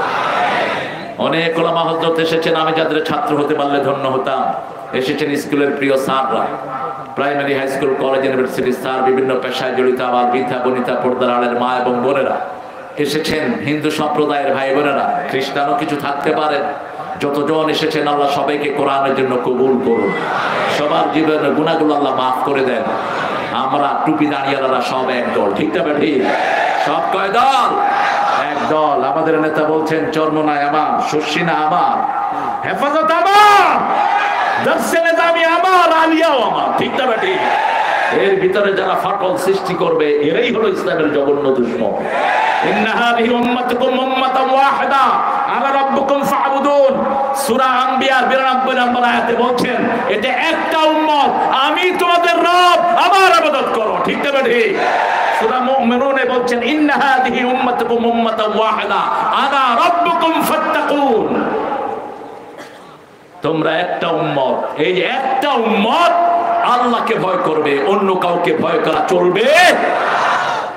আমাদের প্রিয় নকিব গোলাম আজম রাহিমাহুল্লাহকে জিজ্ঞেস করা হলো, আপনি কি সরকারকে ভয় পান? তিনি বলছেন আল্লাহ ছাড়া কাউকে ভয় পাওয়া জায়েজই নেই, জায়েজই নাই। ভয়ের ব্যাপারে কোনো শরীক নাই, ভালোবাসায় শরীক আছে। আল্লাযীনা আমানু আশাদ্দু হুব্বান লিল্লাহ। আল্লাহ বলছেন যারা মুমিন তাদের সবচেয়ে বেশি ভালোবাসা হবে কার জন্য? এখানে আসাধ্য ব্যবহার করলেন। আর নবীর সাথে যারা থাকতে চায় আল্লাহ তাদের ব্যাপারে জমা কাসরা ব্যবহার করলেন। আশিদ্দা ওয়ালাল কুফারি রুহামাউ বাইনাহুম মুহাম্মাদুর রাসূলুল্লাহ ওয়াল্লাযীনা মাআহু। যারা নবীর সাথে থাকবে, আপনারা কি থাকতে চান? থাকতে চান? আশিদ্দা ওয়ালাল কুফার রুহামাউ বাইনাহুম। আরবির মতো এত সমৃদ্ধ ভাষা পৃথিবীতে আর একটাও। আরবিতে বহুবচন দুই প্রকার। বহুবচন কয় প্রকার? জমা কেল্লা, জমা কাসরা। জমা কেল্লা হলো জমা, কিন্তু খুব বেশি বোঝানো হয় না। যেমন সূরা নাহলে আল্লাহ বলছেন ইব্রাহিম আলাইহিস সালামের ব্যাপারে শাকিরান লিআনউমি। আল্লাহ নিয়ামতের ব্যাপারে কিছু নিয়ামতের তিনি শুকরিয়া আদায় করেন, সব নিয়ামতের না। এই আনউম মানে জমা কেল্লা আর জমা কাসরা। সুম্মা লাতুসআলুন্না ইয়াওমাইদিন আনিন নাঈম। নিয়ামতগুলো সম্পর্কে আল্লাহ রাব্বুল আলামিন আমাদেরকে জিজ্ঞেস করবেন। আবার আল্লাহ বলছেন সূরা ইব্রাহিম ওয়া ইন তাউদ্দু নি'মাতাল্লাহি লা তুহসুহা। তাই মারবুতা, একটা নিয়ামত গুণে কিয়ামত পর্যন্ত শেষ করতে পারবে না। কে বলছেন? আল্লাহ বলছেন। সে আল্লাহ বলছেন যারা নবীর সাথে থাকতে চায় কাফেরদের উপর কঠিন হতে হবে। হতে রাজি আছেন তো? রাজি আছেন তো? যারা আমাকে মসজিদে ঢুকতে দিবে না এরাই হলো আমাদের দুশমন। যারা মুসলমানদের ঐক্যে ফাটল ধরায় এরাই মুসলমানদের দুশমন। সিরাত শব্দটা কোরআনে আছে না নাই? কোন সূরা? হ্যাঁ, আন্দাজে কইলেই হবে মিয়া। ফাতিহা। ফাতিহাতে কোথায় সিরাত শব্দটা পাইছো? হ্যাঁ, আল্লামা মওদুদী রাহিমাহুল্লাহকে বলা হলো আপনি তো শিরক করেন। বলছে কি রকম? বলছে আপনি হলেন আবুল আ'লা।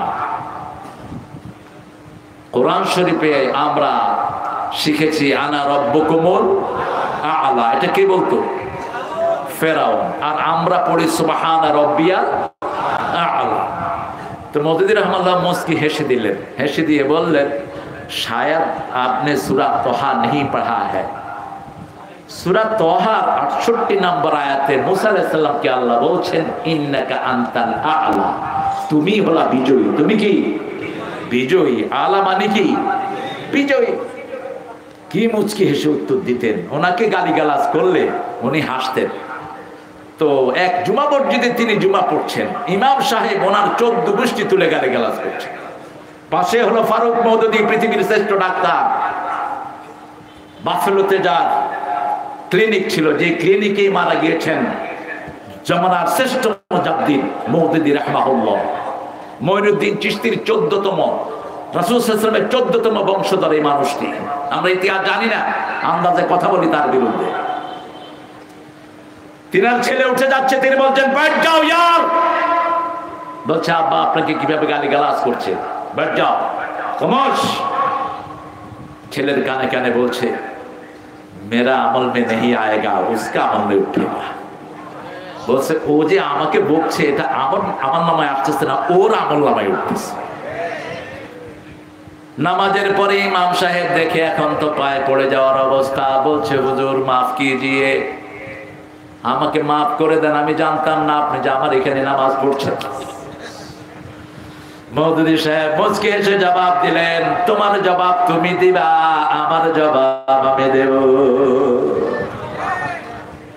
রাসূলের শ্রেষ্ঠ অভ্যাস, রাসূল সাল্লাল্লাহু আলাইহি ওয়াসাল্লাম মক্কা দিয়ে হাঁটতেন, একজন কমেডিয়ান ছিল রাসূলকে খুব নকল করতেন, কেমনে হাঁটে কেমনে কথা কয় সবাইকে নকল করতেন। যেমন বাংলাদেশে এরকম একজন নকল করে মানুষকে আছে না, কথা কন না কেন, কি নাম?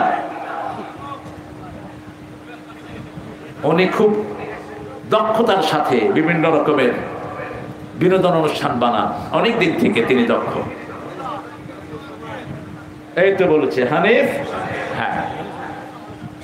তো রাসূল সাল্লাল্লাহু আলাইহি ওয়াসাল্লামকে কপি করছে। রাসূল সাল্লাল্লাহু আলাইহি ওয়াসাল্লাম তার আসরে দাঁড়িয়ে আছেন, মুখে গামছা বেঁধে, ওই যে রুমাল বেঁধে, 12 গজ পাগড়ি ব্যবহার করতেন রাহমাতুল লিল আলামিন। এটি ছিল ওনার অস্ত্র, ওয়ান কাইন্ড অফ এলিমেন্ট, এটা ছিল অস্ত্র। তিনি এটা ঘাড়ে রাখতেন যাতে ঘাড়ে কেউ তরবারি দিয়ে আঘাত করতে না পারে। আমরা যদি পাগড়ি ব্যবহার করি কত গজ, কত গজ? 12 গজ, ওটা ব্যবহার করবে। রাসূল সাল্লাল্লাহু আলাইহি ওয়াসাল্লাম মুস্কি হাসছেন, ও নকল করছে রাসূল কিভাবে হাঁটছেন, কিভাবে কথা বলছেন। শেষে রাসূল সাল্লাল্লাহু আলাইহি ওয়াসাল্লাম বললেন, এই সবই তো দেখালা, খুব ভালো হয়েছে, কি বলে সেটা বলো না কেন? মুহাম্মদ কি বলে সেটা বলো। মুহাম্মদ সাল্লাল্লাহু আলাইহি ওয়াসাল্লাম বলতেন, লা ইলাহা ইল্লাল্লাহ, লা ইলাহা ইল্লাল্লাহু মুহাম্মাদুর রাসূলুল্লাহ সাল্লাল্লাহু। লোকটি খুব লজ্জিত হলো, রাসূল সাল্লাল্লাহু আলাইহি ওয়াসাল্লামের কাছে গোপনে এসে মাপ চাইল। রাসূল মাথা মুছে দিলেন, তিনি কালেমা পড়ে মুসলমান হলেন। জীবনে আর চুল কাটেন নাই। মানুষ জিজ্ঞেস করলে বলতো এই চুল এই জন্য রেখে দিয়েছি, কোন আমল যদি কবুল না হয় আল্লাহকে বলবো আল্লাহ আপনার হাবিব মাথায় হাত দিয়েছে সেই জন্য চুলগুলো আর কাটি নাই। ভালোবাসবো কাকে? কাকে বলেন? আল্লাহকে। আল্লাহকে দেখছেন কেমনে ভালোবাসবেন? ভালোবাসার জন্য দেখা শর্ত। এই জন্য আল্লাহ কোথাও বলেন না আমাকে ভালোবাসো, কোথাও বলেন না, এক জায়গাতেও না।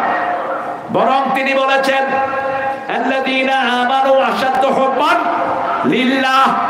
আবার বলেছেন কুল ইন কুনতুম তুহিব্বুনাল্লাহ, তোমরা যদি চাও আল্লাহকে ভালোবাসতে ফাত্তাবিউনি ইউহিব্বুকুমুল্লাহ, রাসূলকে অনুসরণ করো, তোমাদেরকে ভালোবাসবেন কে?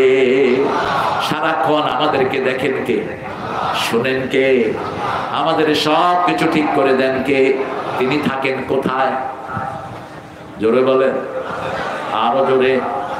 আরশের উপরে। কোথায় থাকেন? আরশের উপরে। একজন বান্দীকে এক সাহাবী খুব মারতেন, বুখারীর বর্ণনা। রাসূল সাল্লাল্লাহু আলাইহি ওয়াসাল্লামের কাছে এসে বান্দী বিচার দিল, ইয়া রাসূলুল্লাহ আপনার এই সাহাবী আমাকে খুব মারে। রাসূল সাল্লাল্লাহু আলাইহি ওয়াসাল্লাম জিজ্ঞেস করলেন তুমি কার কাছে বিচার দিতে এসছো? বলছে আপনি মুহাম্মাদুর রাসূলুল্লাহ সাল্লাল্লাহু আলাইহি ওয়াসাল্লাম।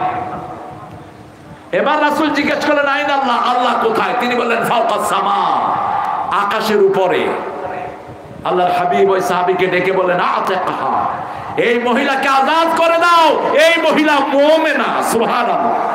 এই মহিলা কি? মুমিনা। আমাদেরকে যারা বাধা দিয়েছে এরা মুখে মুখে মুমিন, তলে তলে অন্য জিনিস।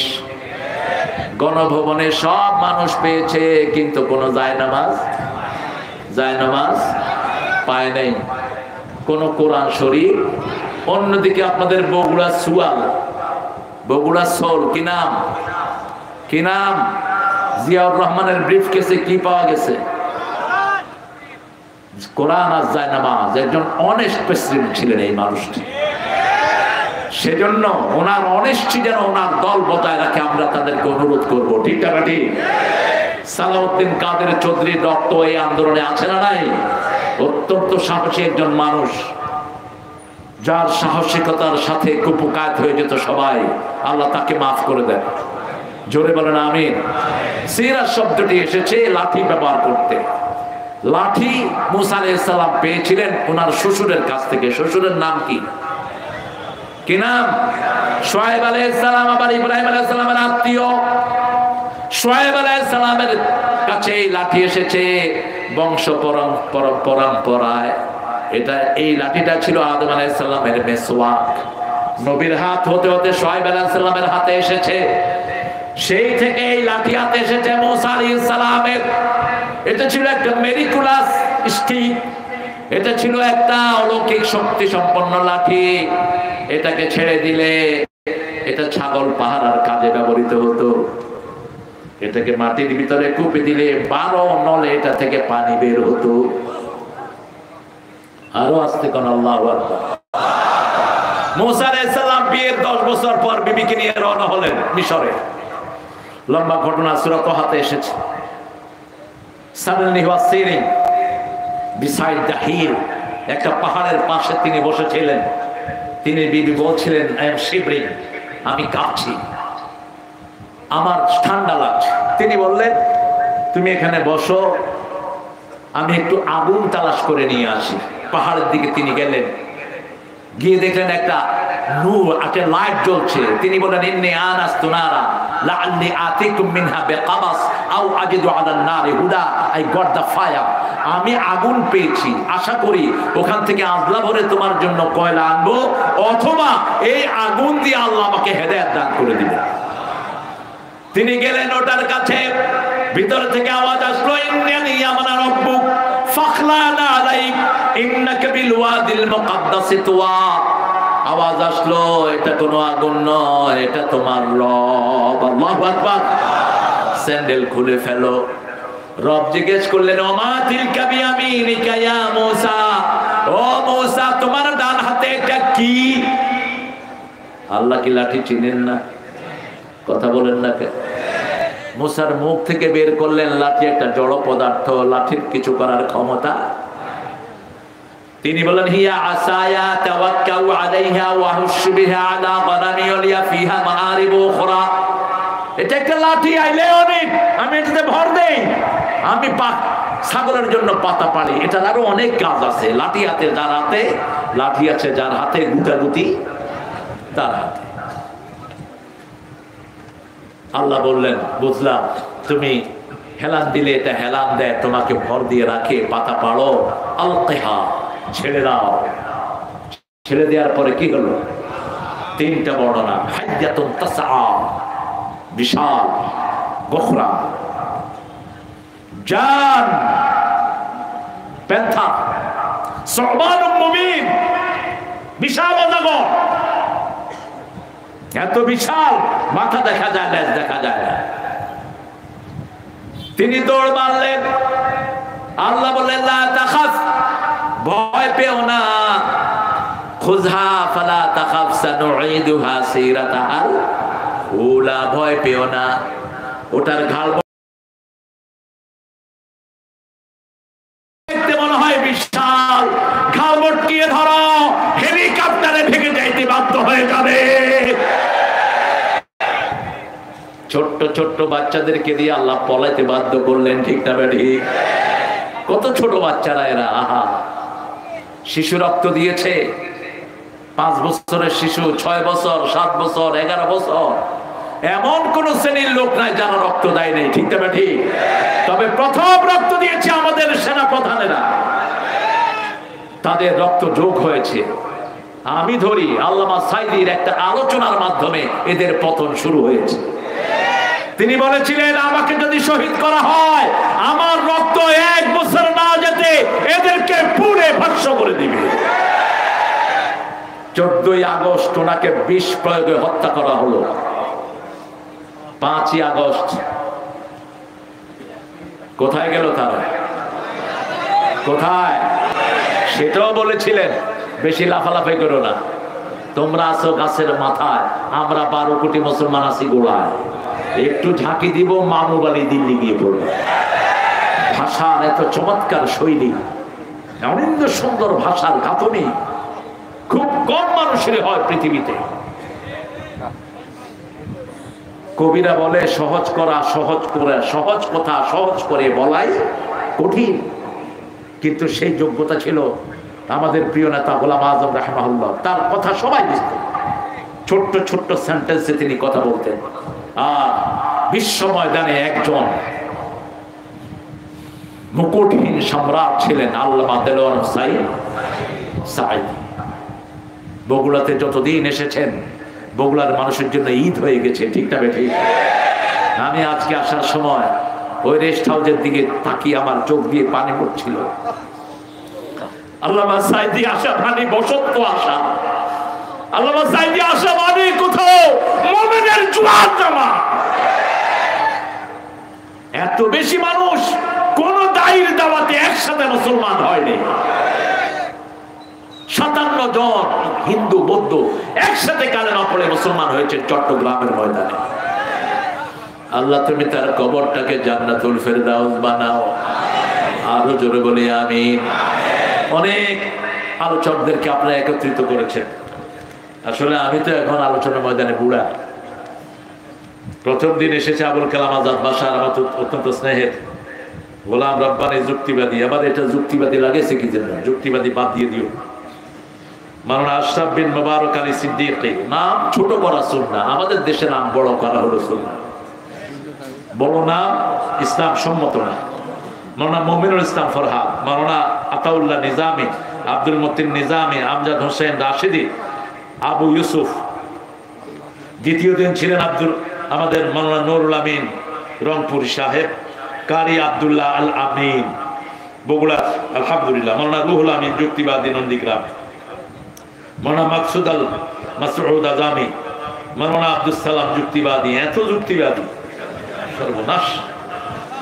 এটা বাদ দিয়ে দিও সমস্ত যুক্তিবাদী লোক। কারি আব্দুল্লাহ আল মামুন, রেজাউল করিম খান। আজকে আমার আগে ফখরুদ্দিন কিন্তু আমার এডুকেশনালি 5-6 বছর জুনিয়র, এই যে বসে কথা বলছে। 1992 সালে ফখরুদ্দিনের কামেল, কিন্তু খুব সুন্দর বলে, কোরআন থেকে কথা বলে, আলহামদুলিল্লাহ বলে।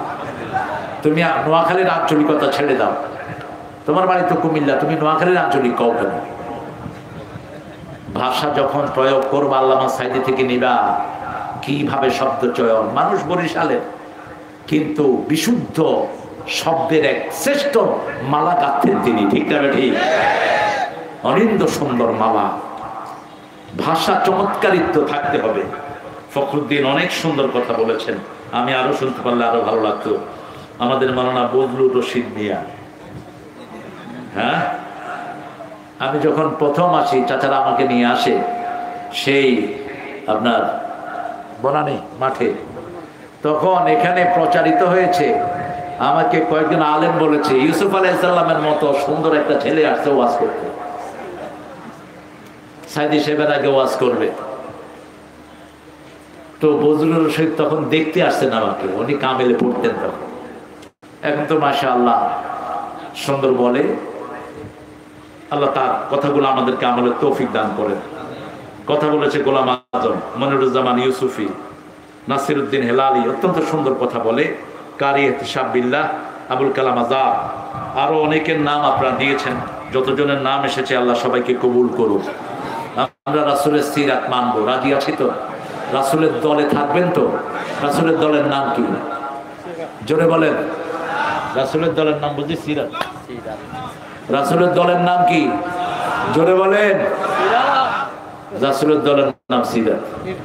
হিজবুল্লাহ। আল্লাহ তোমার হেদায়েত করুন। প্রশ্ন বুঝো না, উত্তর বুঝো না, এই যে পরীক্ষায় ফেল করবে কোনো সন্দেহ নেই। রাসূলের দলের নাম ইসলাম। কি নাম?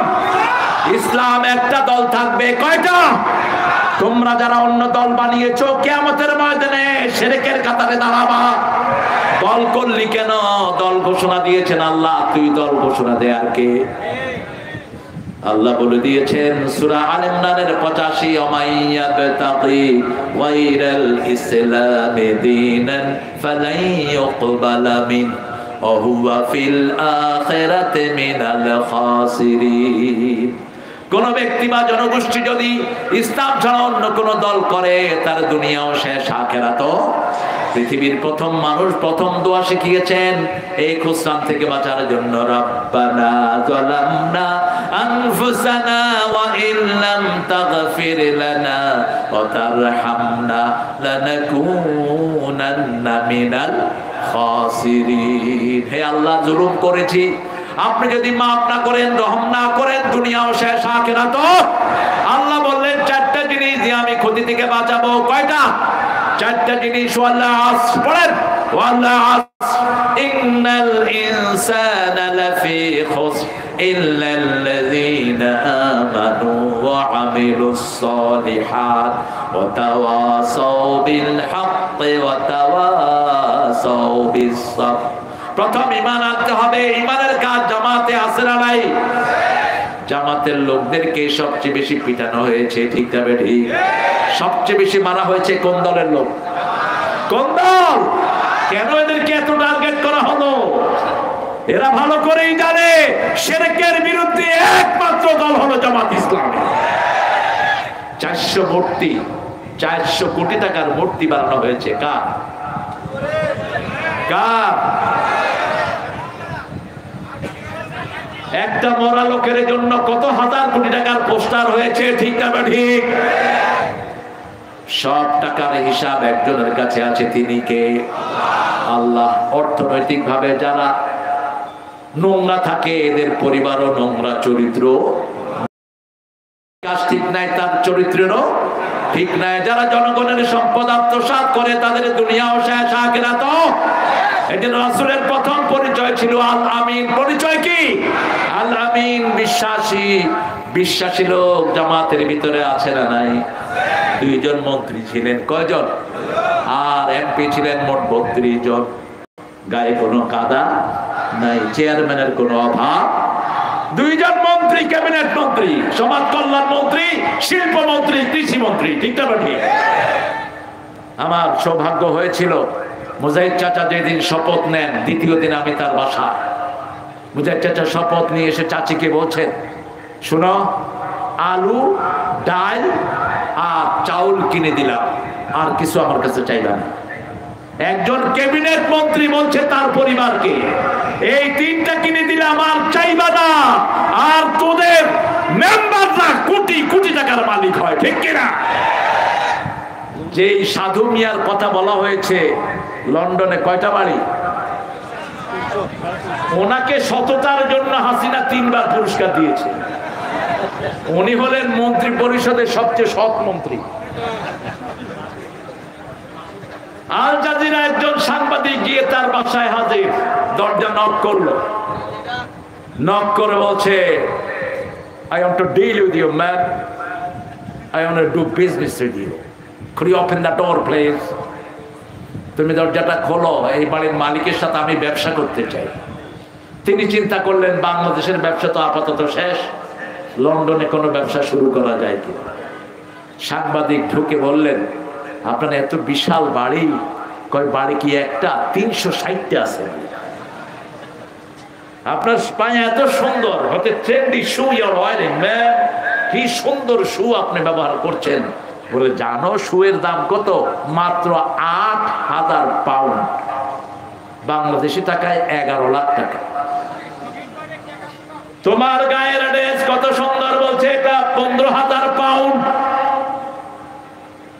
এই হলো সবচেয়ে সাধু মানুষ, সততা। হিসাব করে দেখা গেল 8,000 কোটি তার পেটে। বাংলাদেশের জন্মগ্রহণ করা একজন পার্লামেন্ট মেম্বার, এর মধ্যেই ব্রিটিশ আইনের কাছে, ব্রিটিশ ল, ওই যে পুলিশের কাছে তার নামে রিপোর্ট করেছে, এই 360টা বাড়ির পয়সা জব্দ করে বাংলাদেশে পাঠানো হোক। বাংলাদেশের পয়সা কারো পেটে হজম হবে না, ঠিক না ঠিক? বড় কষ্ট করে আয় করে এই লোকেরা। এই লোকেরা বিপদে পড়লে কার কাছে হাত তোলে? একজনের কাছে হাত তোলে, তিনি কে? আল্লাহ। আল্লাহর কাছে হাত তোলে সকল মানুষ, এমনকি হিন্দু ভাইরাও বিপদে পড়লে কারা ডাকে? তুফানে দেখবেন পড়লে তখন ভগবান টগবান কিচ্ছু কয় না, কয় আল্লাহ আল্লাহ আল্লাহ আল্লাহ। বহু দেখেছি ফেরিতে, ফেরি কাঁপা শুরু হয়েছে, কয় হুজুর আপনারা একটু আজান দেন। আমরা কইলাম আজান দিলে কি হইব? আল্লাহ শুনবে, ভগবানে শুনবে না। মনের ভিতরে সবার আল্লাহ নামটি আছে, ঠিক না বা ঠিক? তোমাদের বইতে আমার নাম, আমার আল্লাহর নাম আল্লাহই আছে। হিন্দুদের কোন বইতে মূর্তির পক্ষে একটা কথা। তবে আমরা মূর্তিকে কখনো আঘাত করি না। আমরা ধর্মীয় স্বাধীনতায় বিশ্বাসী, ঠিক না বা ঠিক? আমাদের আমির জেলেরা যখন ডুবে যায়, জেলেদেরকে 27 লক্ষ টাকা দিয়ে তাদের পাশে দাঁড়িয়েছে, মনে আছে না আপনাদের? কোন এলাকার জেলে? কোন এলাকা? ঠাকুরগাঁয়ে।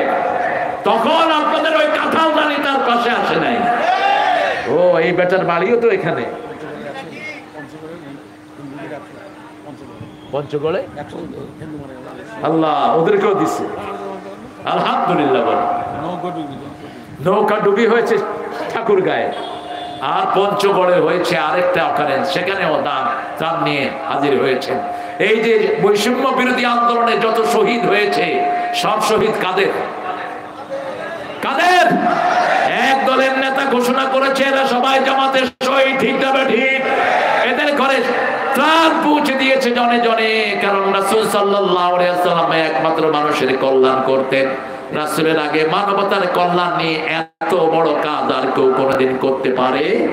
রাসূলকে জিজ্ঞেস করা হলো সবচেয়ে ভালো মানুষকে, সাল্লাল্লাহু, তিনি বললেন খায়রুন নাস মান ইয়ানফাউন নাস, মানুষের জন্য কল্যাণের কাজ যে করে সে সবচেয়ে ভালো। তিনি তার শত্রুদেরও কল্যাণ চাইতেন, শত্রুদেরও কোনোদিন অকল্যাণ চাইতেন না। আমাদের নেতাই ঘোষণা করেছেন সবাইকে মাফ করে দেয়া হবে, ঠিক না ঠিক? কথা বল না কেন? মাফ। যদি এটার পিছনে ইসলাম না থাকতো, একটা পাবনাও পালিয়ে যেতে পারতো না, রাস্তাঘাটে মারা হতো। ঝিনাইদহ শহরের জেলা পরিষদের চেয়ারম্যান ছিল হিন্দু, তার বাড়ি পাহারা দিয়েছে জামাতের রোকনেরা, যাতে আগুন না লাগানো হয়। ও ভেগে গেছে ওই পাড়ে, ভেগে গিয়ে এখন সেখান থেকে ঝিনাইদহ জামাতের লোকদেরকে ফোন করে, আপনারা যে এত ভালো আমি আগে জানতাম না। কি জানতি না?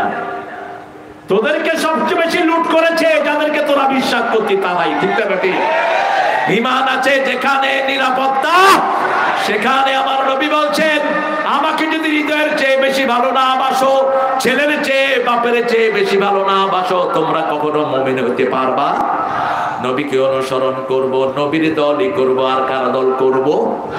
একজনের চরিত্রের গ্যারান্টি কে দিয়েছেন? সূরা কালামের 4 নম্বর আয়াতে আল্লাহ বলছেন ওয়া ইন্নাকা লাআলা খুলুকিন। সূরা হিজরের ভিতরে আল্লাহ বলছেন কেন খুলুক নাজিম হয়েছে শুনো, ওয়া লাকাদ আতাইনাকা সাবআম মিনাল মাসানি ওয়াল কুরআনাল আযীম। কোরআনে আযীম তিনি পড়েছেন, এই জন্য তিনি খুলুকে আযীম হয়েছেন, ঠিক না ঠিক? আমরা কোরআন বুঝে বুঝে পড়বো, রাজি আছি তো? কোরআনের আইন চাই, অন্য কিছু আমরা চাই না। কোরআনের আইনের বিরুদ্ধে যারা কথা বলবে এরা মুমিন হতে পারবে? কার কথা? কার কথা? আপনাদের কষ্ট হচ্ছে না? মনোযোগ করে দেব। কতক্ষণ থাকবে? একটু জোরে আল্লাহু আকবার বলেন তো। হয়েছে চাচা? হয়েছে না? আরো জোরে, আরো জোরে।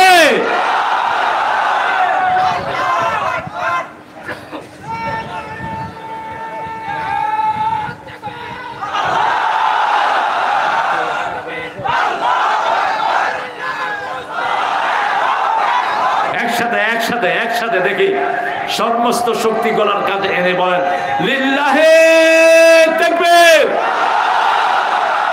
লিল্লাহে তাকবীর। তোমার নেতা আমার নেতা, তোমার নেতা আমার নেতা। ইসলাম ছাড়া অন্য কিছু, ইসলাম ছাড়া অন্য কিছু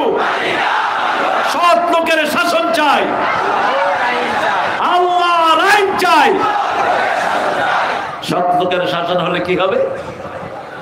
সৎ লোকের শাসন হলে মতিউর রহমান নিজামের মতো মন্ত্রী হবে, ঠিক না বেটি? আলী হাসান মুজাহিদের মতো মন্ত্রী হবে, ফকির সাহেবের মতো পার্লামেন্ট মেম্বার হবে। ভাঙা ঘর ভাঙাই ছিল, ঠিক না বেটি? একটুও বাড়ে নাই, একটুও বাড়ে নাই। জামাতের এমপি মোজাম্মেল হক কোটচাঁদপুর, স্বাধীনতার পর থেকে তাকে কেউ হারাতে পারে নাই, যেমন ফকির চাচাকে হারাতে পারে নাই, আব্দুল সোবান চাচাকেও হারাতে পারে নাই। এক ট্রাক মোজাম্মেল চাচার বাচ্চাকে মেরে ফেলেছে চাপা দিয়ে। এলাকার লোকেরা ট্রাক আলাকে ধরে ইচ্ছা মতো পিটিয়েছে, গাছের সাথে বেঁধে রেখেছে। মোজাম্মেল চাচা এসে বলছে, তোমার এই অবস্থা কেন? বলছে, বাবা আমি তো জানি না কার ছেলেকে আমি মেরে ফেলেছি। ওরা বলছে এমপির ছেলে, তো এমপি তো ও টাকলা বুঝে না, কই যে যার নাম বলছে আমি সেই এমপি। এখন ট্রাকওয়ালা মনে করছে এরা তো এমনি পিটেছে, না জানি কি করে। উনি আস্তে আস্তে বাতগুলো খুললেন, খুলে তার মুখে হাত দিলেন আর বললেন, বাবা তুমি আমার মাফ করে দিও, তোমার কোনো দোষ নাই। আমার ছেলের মৃত্যু আল্লাহ এইভাবে বরাদ্দ করে রেখেছে, আমার ছেলে দুনিয়া থেকে বিদায় হয়ে গেছে, তুমি চলে যাও, তুমি মুক্ত। সুবহানাল্লাহ। ট্রাকওয়ালা কাঁদা শুরু করেছে, এটা মানুষ না ফেরেশতা। এই ছিল এক একজন নেতার চরিত্র। আমার নবীর চরিত্র এরকম ছিল, নবীর থেকে আমরা চরিত্র লাভ করি, ঠিক না ঠিক? কিয়ামতের ময়দানে সবচেয়ে ভারী হবে কোন জিনিস? সবচেয়ে ভারী হবে সৎ চরিত্র, সবচেয়ে ভারী হবে হুসনুল খুলক। রাসূল সাল্লাল্লাহু আলাইহি ওয়াসাল্লাম শুয়ে আছেন এক জায়গায়, তরবারিটা পাশে। হঠাৎ করে এক ইহুদি ওনার তরবারি নিয়ে বুকে ধরেছেন, ও মুহাম্মদ তোমাকে রক্ষা করবে কে? রাসূল নিশ্চিন্ত মনে বললেন, আমার আল্লাহই রক্ষা করবে। আমাদের একজন মালিক আছে, মালিকের নাম কি? আর কাফেরদের কোন মালিক? আমাদের একজন মালিক আছে যাকে আমরা ডাকি হাসবুনাল্লাহু। পড়েন, হাসবুনাল্লাহু নি'মাল ওয়াকিল, নি'মাল মাওলা ওয়া নি'মান নাসির। রাসূল আমার ভালোবাসা,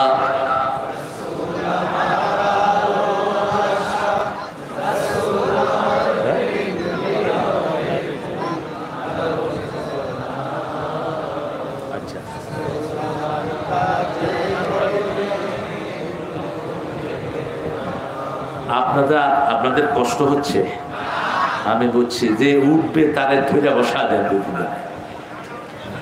আমি উঠলাম না, তোমরা উঠলা কেন?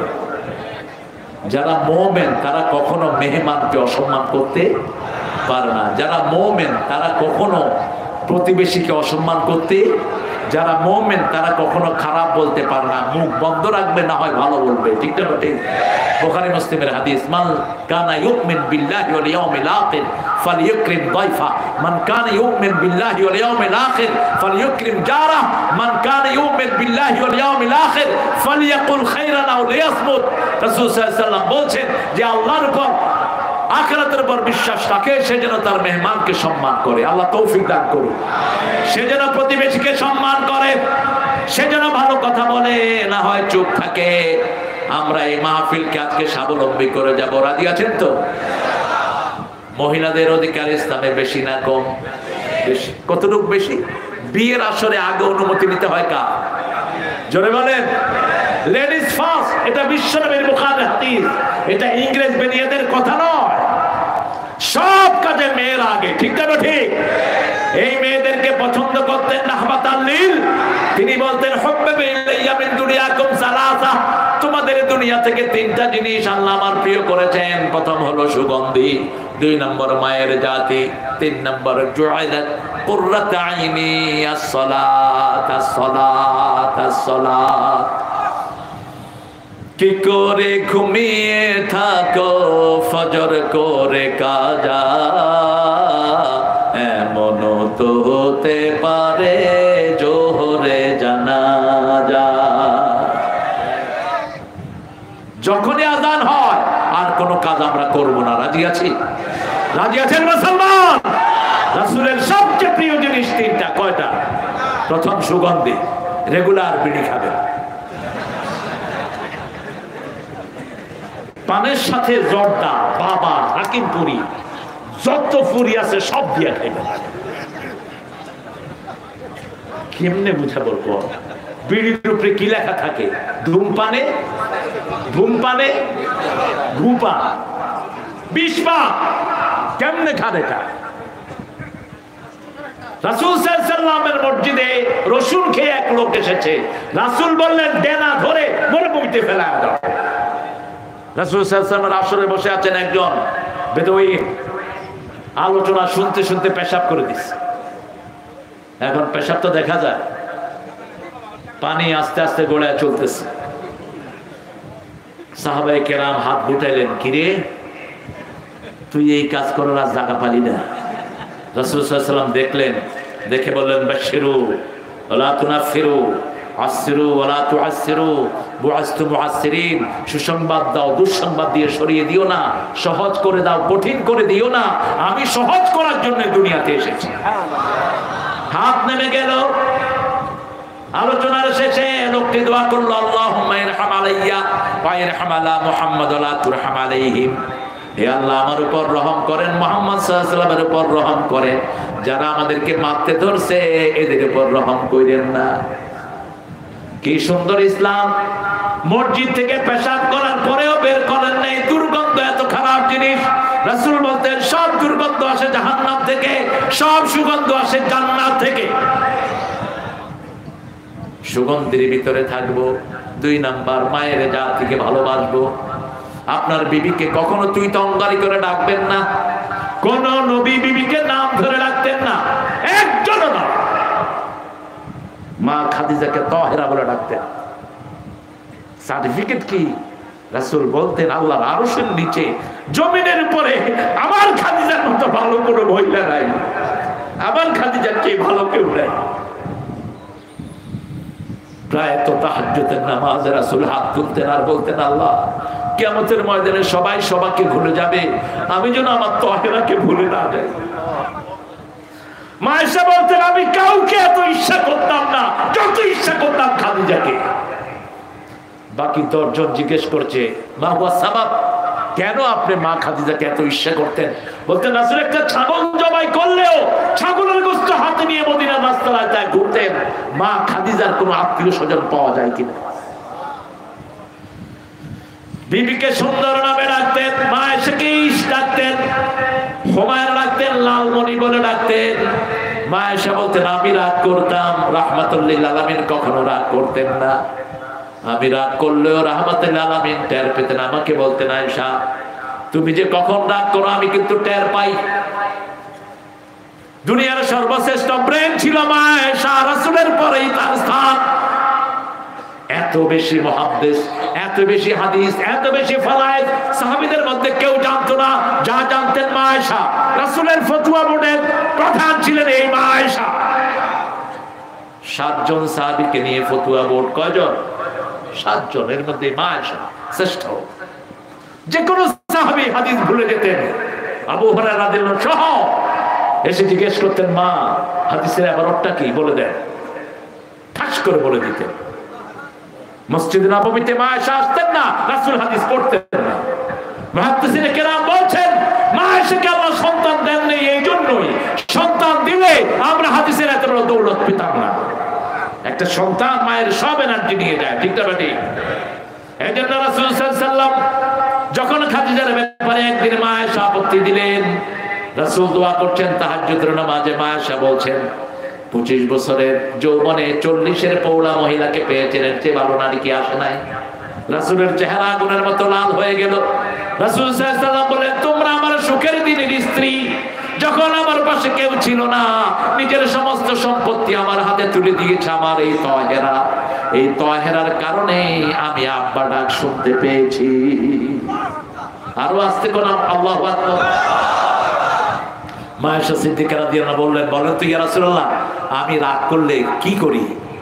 রাসূল সাল্লাল্লাহু আলাইহি ওয়াসাল্লাম বলছেন, তুমি রাগ করলে বলো, ইব্রাহিম আলাইহিস সালামের আল্লাহ আমাদের উপর রহম করুন। মা আয়েশা হেসে দিচ্ছেন, বলছে, এবার বলেন আমি আপনার উপর খুশি থাকলে কি বলি? রাসূল সাল্লাল্লাহু আলাইহি ওয়াসাল্লাম বলছেন, তুমি বলো মুহাম্মদ সাল্লাল্লাহু আলাইহি ওয়াসাল্লামের আল্লাহ আমাদের উপর রহম করুন, তখন আমি বুঝি তুমি আমার উপর খুশি আছো। রাসূলকে জন্ম থেকে মৃত্যু পর্যন্ত অনুসরণ করবো, রাজি আছি তো? এটা ভালো হয়েছে অবশ্য। আমাদের স্কুলগুলোতে যখন আলু ভর্তা ঢুকিয়ে দেওয়া হলো, নাচানাচি ঢুকিয়ে দেওয়া হলো, শরীফা ঢুকিয়ে দেওয়া হলো, ব্যাঙের সেতার মতো মাদ্রাসা বাড়া শুরু হলো, ঠিক না বেটি? সমানে মানুষ বাচ্চা কোথা দিয়েছে? মাদ্রাসা। আর কিছু না হোক সূরা কেরাত তো শিখবে, ঠিক না বেটি? আল্লাহ যেন এই মাদ্রাসাগুলোকে কবুল করেন। 30,000 কোটি আমাদের ডক্টর ইউনূস বিদেশ থেকে নিয়ে এসেছেন, চুরি করা 30,000 কোটি ঢুকিয়েছেন। আমি বলেছি 30,000 কোটি 30,000 হেফজখানায় দিয়ে দাও। যত হেফজখানা বাড়বে আমাদের সমাজ তত উন্নত হবে, ঠিক না বেটি? করোনা গেছে কি কারণে? করোনার সময় ভরা করোনায় ওই কাঁঠাল রানী হেফজখানা খুলে দিয়েছে। দুইটা কারণ, মরলে হুজুররা বলে। আরেকটা, সে দেখতে চাইলো কোরআনের কি আসলে কোনো দাম আছে কিনা। হেফজখানার ছোট্ট ছোট্ট সোনামণিরা রাতের বেলায় উঠে পড়া শুরু করলো, তাদের গুনগুন আওয়াজে করোনা ভাগা শুরু হলো, ঠিক না বেটি? এরপরে মসজিদ খুলে দেওয়া হলো, একটা লোক মসজিদে গিয়ে করোনা আক্রান্ত হয়নি। কে মুক্ত করে দিয়েছেন? আল্লাহ বলছেন, সেজন্য অনুনাজ্জিলু মিনাল কোরআনে মা হুয়া শিফা ওয়া রাহমাতুল লিল মুমিনিন ওয়া লা ইয়াজিদুয যালিমিনা ইল্লা খাসারা। আল্লাহ বলছেন, এই কোরআন নাযিল করেছি সবটাই তোমাদের জন্য আরোগ্যতা। সবটা কি? একদিকে পড়বেন আরেকদিকে আরোগ্য হয়ে যাবেন। এই যে আজকে জুমা গেল, 8টা সূরা পড়তেন সকালে রাহমাতাল লিল। আপনারা কয়টা পড়েছেন আমি জানি না। প্রতি জুমার ফজর পড়তেন সূরা সিজদা এবং সূরা দাহার দিয়ে রাহমাতাল লিল আলামিন। ওটা পড়ে এসে পড়তেন সূরা কাহাফ। কোন সূরা? আর 5 ওয়াক্ত নামাজে 3টা সূরা কখনো ছেড়ে দিতেন না। 3টা সূরার নাম বলেন। কুল হুয়াল্লাহু, কুল আউযু বিরাব্বিল, কুল আউযু বিরাব্বিল। ওটা পড়তেন আর ফু দিতেন আর বলতেন কাফাতা কাফাতা কাফাতা। Enough enough enough enough to save you from all type of calamity. সব রকমের বিপদ থেকে আপনাকে বাঁচানোর জন্য 3টা সূরাই যথেষ্ট। সুবহানাল্লাহ। আমরা রাসূলকে মানবো, রাজি আছি তো? বাচ্চাদেরকে হাফ প্যান্ট পরাবো, বিশেষ করে 5 বছর পরে তো নাই। কারণ 5 বছরের ইয়াসমিন ধর্ষিতা হয়েছে পুলিশের হাতে রংপুরে, ঠিক না বেটি? রাসূল সাল্লাল্লাহু আলাইহি ওয়াসাল্লাম কোনদিন উলঙ্গ হননি। 6 বছরের যখন তিনি কাবা ঘরের হজরে আসওয়াদ সরাবে, কাবা ঘরের কাজ চলছে, সব শিশুরা ঘাড়ে করে পাথর এনে কাবা ঘরে পৌঁছে দিচ্ছে, রাসূলও ঘাড়ে করে আনছেন। শিশুরা নিজের লুঙ্গি খুলে মাথায় দিয়েছে। চাচা আবু তালেব বলল, তুমিও তোমার লুঙ্গি খুলে ফেলো। লুঙ্গিটা রাসূলের জাতীয় ড্রেস, এটা বার্মার উল্লুকদের জাতীয় ড্রেস না। রাসূলের সবচেয়ে প্রিয় পোশাক কি ছিল? কথা বলেন, কি ছিল? লুঙ্গি। সবচেয়ে প্রিয় খাবার ছিল কি? হ্যাঁ,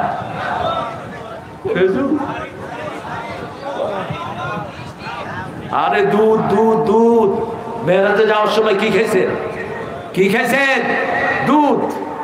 সবচেয়ে প্রিয় খাবার না। দুধ খাবেন, সুষম খাওয়া, সব রকমের এনার্জিটার ভিতরে আছে না নাই? রাসূল সাল্লাল্লাহু আলাইহি ওয়াসাল্লামের লুঙ্গি খুলতে গেলেন, অজ্ঞান হয়ে মাটিতে পড়ে গেলেন। কোন মূর্তির সামনে তিনি কখনো যাননি। মা খাদিজাতুল কুবরা বলছেন, আমিও কোনোদিন কোনো মূর্তির সামনে যাই নাই। আবু বকর সিদ্দিক রাদিয়াল্লাহু আনহু বলছেন, আমিও কখনো কোনো মূর্তির সামনে। ঢাকা ভার্সিটিতে এখনো 365টা মূর্তি আছে, ভেঙে দিতে হবে সব। রাসূলকে জিজ্ঞেস করা হলো, কেন আপনি দুনিয়াতে এসেছেন? দুটি কথা বলতেন, বুইসতু লিকাসিল আসনাম। দ্বিতীয় বলতেন, বুইসতু লিকাসিল মাযামিন। আমি সব মূর্তি ভেঙে দেওয়ার জন্য দুনিয়াতে এসেছি। দ্বিতীয় বলতেন, সব বাদ্যযন্ত্র ধ্বংস করার জন্য আমি দুনিয়াতে এসেছি। ফতে মক্কায় তিনি ভাঙেন নাই। যারা মূর্তি বানিয়েছে তারাই একটা একটা করে ভেঙেছে। আর বলছে, কুল জাআল হক ওয়া যাহাকাল বাতিল ইন্নাল বাতিলা কানা যাহুকা। মুসলিম, আমি সংগ্রামী, আমি চিররণবীর, আল্লাহকে ছাড়া কাউকে মানি না। নারায়ে তাকবীর, নারায়ে তাকবীর, তাকবীর, তাকবীর। এটাই ভালো করে শিখেন। এই এক তাকবীর ওদের অস্ত্র অকেজো করে দেয়। এক তাকবীর। কয় তাকবীর? এটা শুনলে ইসলাম বিরোধীরা দৌড়ে, পিছনে তাকানোরও সুযোগ থাকে। এই আজিজুল হককে বহুবার শিবিরের ছেলেদেরকে আক্রমণ করা হয়েছে, অস্ত্র ছিল তাকবীর, ঠিক না ঠিক? ঢাকা ভার্সিটিতে আমাদেরকে আক্রমণ করা হয়েছিল, অস্ত্র ছিল কি ছিল? আর খালি হাত থাকবেন না, কোন নবী খালি হাতে থাকতেন না, একজন নবীও না। রাসূল বলতেন যে যুদ্ধবিদ্যা শিখে না সে আমার উম্মত না। কি নিয়ে চলেন? একজন নবীও দুর্বল ছিলেন না। মূসা আলাইহিস সালাম এক থাপ্পড়ে ফেরাউনের সেনাপতিকে মেরে ফেলছে। ফেরাউন যখন শুনলো সেনাপতির কেচুয়ার নিচে মারা গেছে, ফেরাউন কয় মূসা ছাড়া আর কেউ না, মূসা ছাড়া আর কেউ না, কারণ ও তো ছোটকালে খাইছিল দুই একটা। আমরা শক্তিশালী হব, রাজি আছি তো? তবে আমরা 5 ওয়াক্ত নামাজে শৃঙ্খলা শিখি, নেতা হুকুম ছাড়া আমরা কোনো অকারেন্স করি না, ঠিক না ঠিক? বৈষম্য বিরোধী আন্দোলনে একটা মেয়ে বলেছিল, এই পুলিশেরা তোমরা অস্ত্র ইউজ করো, আমরা যদি অস্ত্র নেই তোমরা পালানোর জায়গাও পাবা না। কয়টা বুলেট মারবা? 5 তারিখ সকাল বেলায় কাঁঠালদানি 4 সেনাপ্রধানকে ডেকে এনে বলছে তোরা কি করছস? সকাল 9টা। ওয়াকার তার সাক্ষাৎকার দিয়েছে ফেসবুকে। ওয়াকারকে বলেছে তুই কি করস, তোকে এত উপর উঠালাম। ওয়াকার বলছে আমার নিয়ন্ত্রণের বাহিরে। 4 তারিখেই তো সে সেনাবাহিনীকে বলেছে খবরদার, জনগণ আমাদের বন্ধু, তাদের বিরুদ্ধে গুলি চালানো যাবে না। এটা অবশ্যই ইকবাল করিমের ভাষণের পরে এটা চেঞ্জ হয়েছে। পুলিশের আইজি কে বলছে, এই আইজি তুই কি করস? আমি কি করব? আমি আমার পুলিশ বাহিনী লাগিয়েছি সবখানে, একটাকে গুলি করলে 100টা বুকের বুতাম খুলে দেয়। যেদিকে তাকাই শুধু মানুষ আর মানুষ। তোমাদের মধ্যে যদি 20 জন ধৈর্যশীল হও, আমি আল্লাহ 200 জনের উপর বিজয় দান করে দেব। ঘরগুলো সব বন্ধ করে মায়েরা শিশুদেরকে নিয়ে পর্যন্ত রাস্তায় নেমেছে, ঠিক না ঠিক? সাহায্য করেছেন কে? লাউ আনফাকতা মা ফিল আরদি জামিআ মা আল্লাফা বাইনা কুলুবিহিম। আল্লাহ বলছেন জমিনের সব পয়সা যদি খরচ করো, কারো অন্তর তুমি জোড়া লাগাতে পারবা না। সবার অন্তরকে জোড়া লাগিয়ে দিয়েছেন কে? সেই আল্লাহ এই সুযোগ দিয়েছেন, অন্তত প্রতিদিন 10 জনের কাছে পৌঁছাবো লা ইলাহা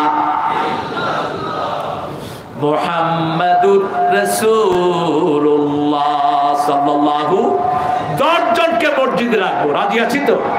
10 জনের হাতে জামাতের রিপোর্ট তুলে দিব। আচ্ছা বলেন তো, জামাতের একটা ঘরও কি জামাতের দলীয় আছে? কথা বল না কেন? কোরআন অধ্যয়ন এটা কার হুকুম? কোরআন পড়া সুন্নত না নফল? আরো জোরে, কোরআন পড়া কি? হাদিস পড়া কি? ইসলামী সাহিত্য পড়া কি? নামাজ পড়া বোধহয় নফল, কি ফরজ। এরপরের ঘর হলো সামাজিক কাজ। আপনি রোগীর কাছে যান, আপনি একজন মুমূর্ষু রোগীর মুখে খাওয়া তুলে দেন, আপনি একজন লোককে উদ্ধার করে আনেন। এই সামাজিক কাজগুলো কতটুকু করলেন? শেষে হচ্ছে সময় দান। শেষে কি? সময় দান। কতটুকু সময় ব্যয় হলো? এরপরে আত্মসমালোচনা, কয়জনের টাকা মেরে খেয়েছেন, কয়জনের কি জমি টেনে খেয়েছেন, সব আত্মসমালোচনা আপনি করবেন। এই আত্মসমালোচনার পরে আপনার রিপোর্ট শেষ। এই দাওয়াতটাই মানুষের কাছে পৌঁছে দিতে হবে। রাজি আছি তো? রাজি আছি তো? দেখি কারা কারা একটু হাতটা তুলে দেখা।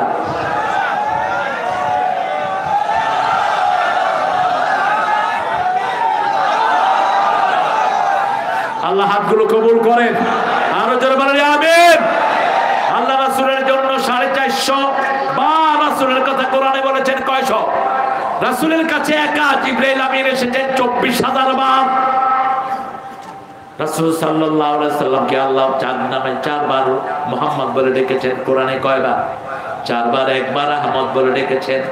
4 বারের 3 বার রাসূলের রিসালাতের ঘোষণা দিয়েছেন কে?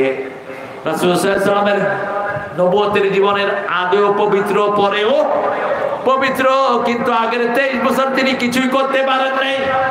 তিনি ছিলেন একজন মানুষ, হেল্পফুল ফুজুল করলেন, কিছুই করতে পারেন নাই।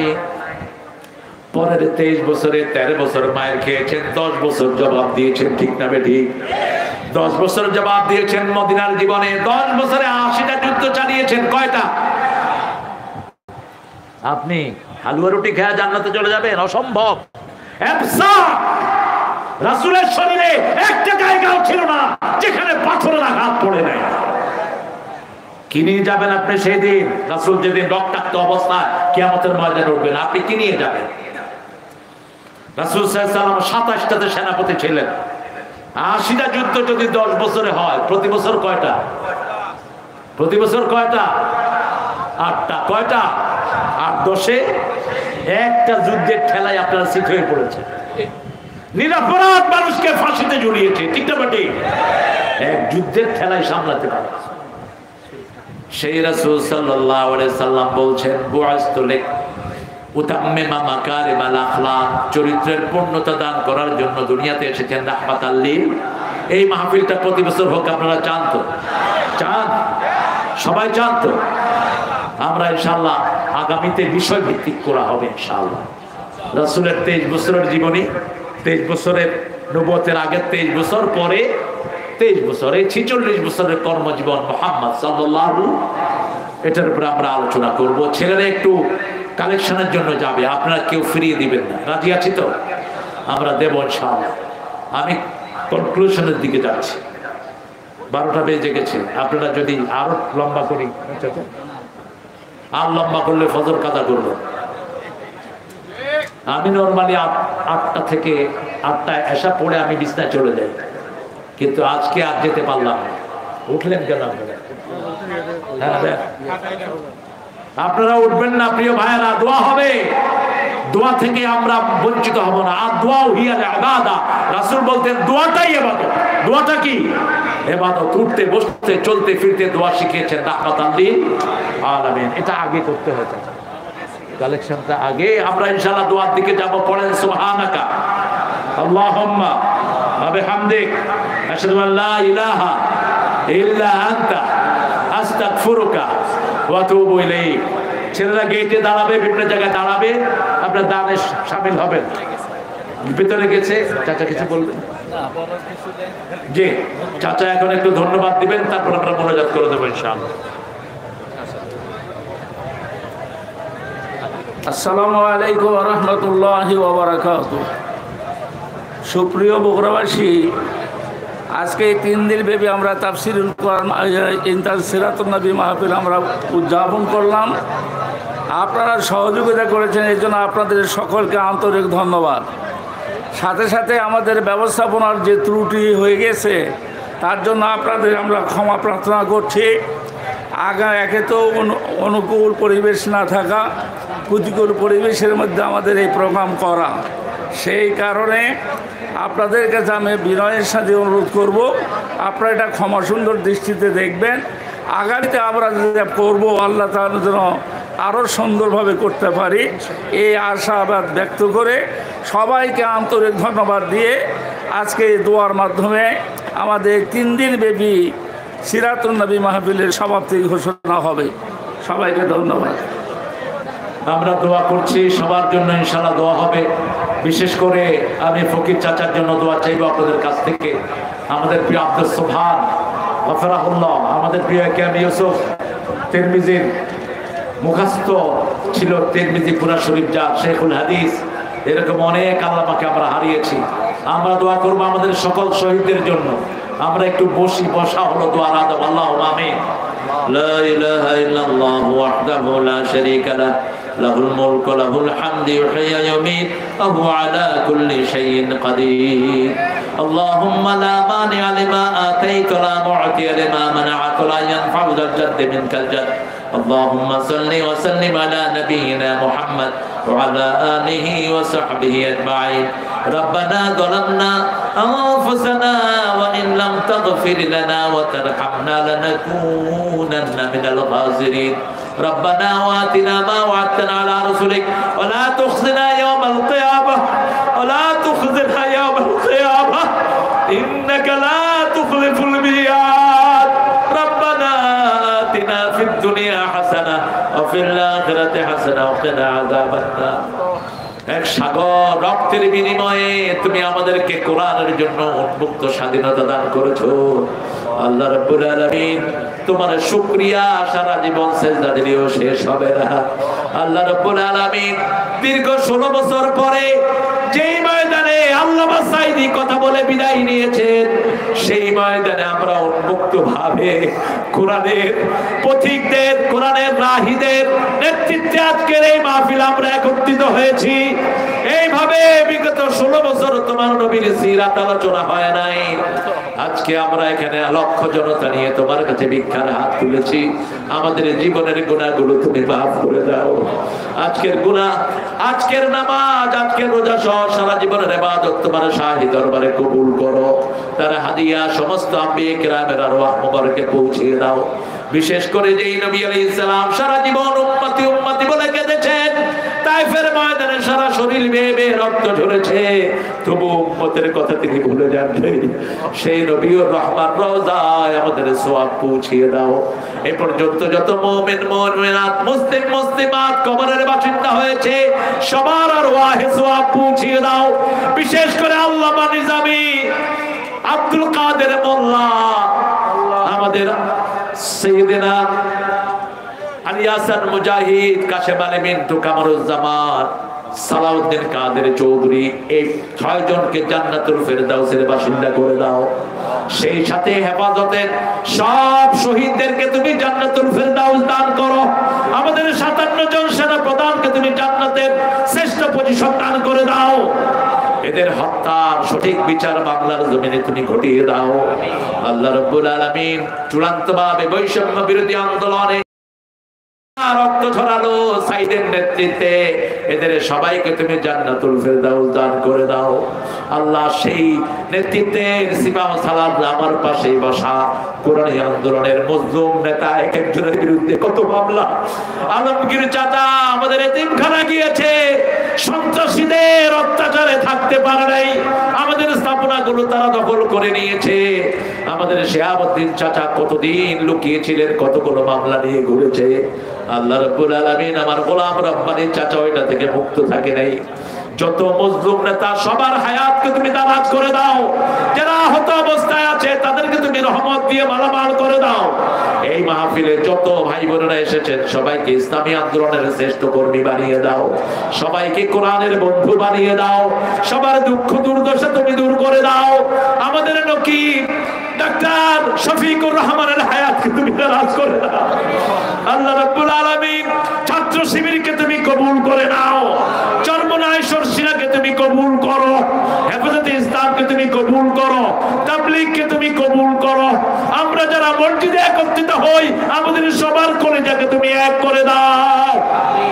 আমাদের পুলিশ, আমাদের র্যাব, আমাদের আর্মিকে তুমি কবুল করো। আল্লাহ, যারা অপরাধ করেছে তাদেরকে তওবা করে পরিশুদ্ধ হওয়ার ব্যবস্থা করে দাও।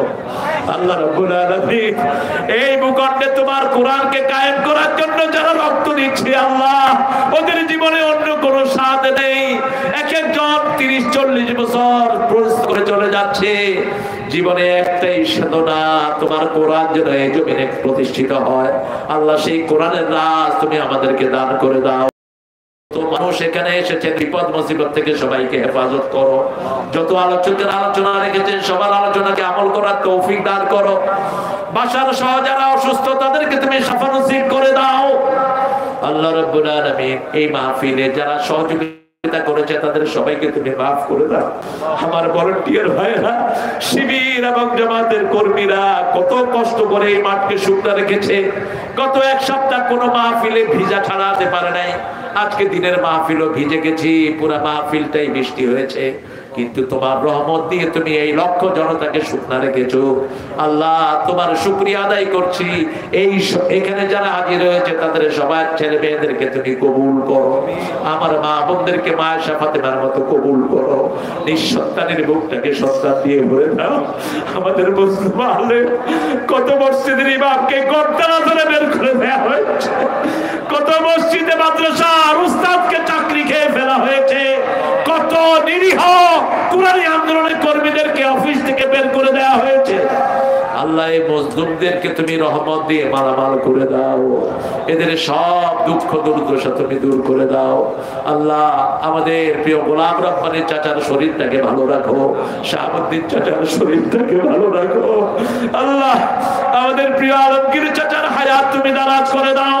যত উলামা হযরত এসেছেন সবাইকে তুমি কবুল করো, স্কুলের ছাত্রদেরকে কবুল করো। আমার চাষীদের চাষের ভিতরে বরকত ঢেলে দাও। সব বিপদ মুসিবত থেকে সারা দুনিয়ার মুসলমানদেরকে হেফাজত করো। ফিলিস্তিনে তোমার মুসলমানদেরকে তুমি বিজয়ের আসনে আসীন করিয়ে দাও। ইহুদির বাচ্চাদেরকে সারা দুনিয়া থেকে নাস্তানাবুদ করে দাও।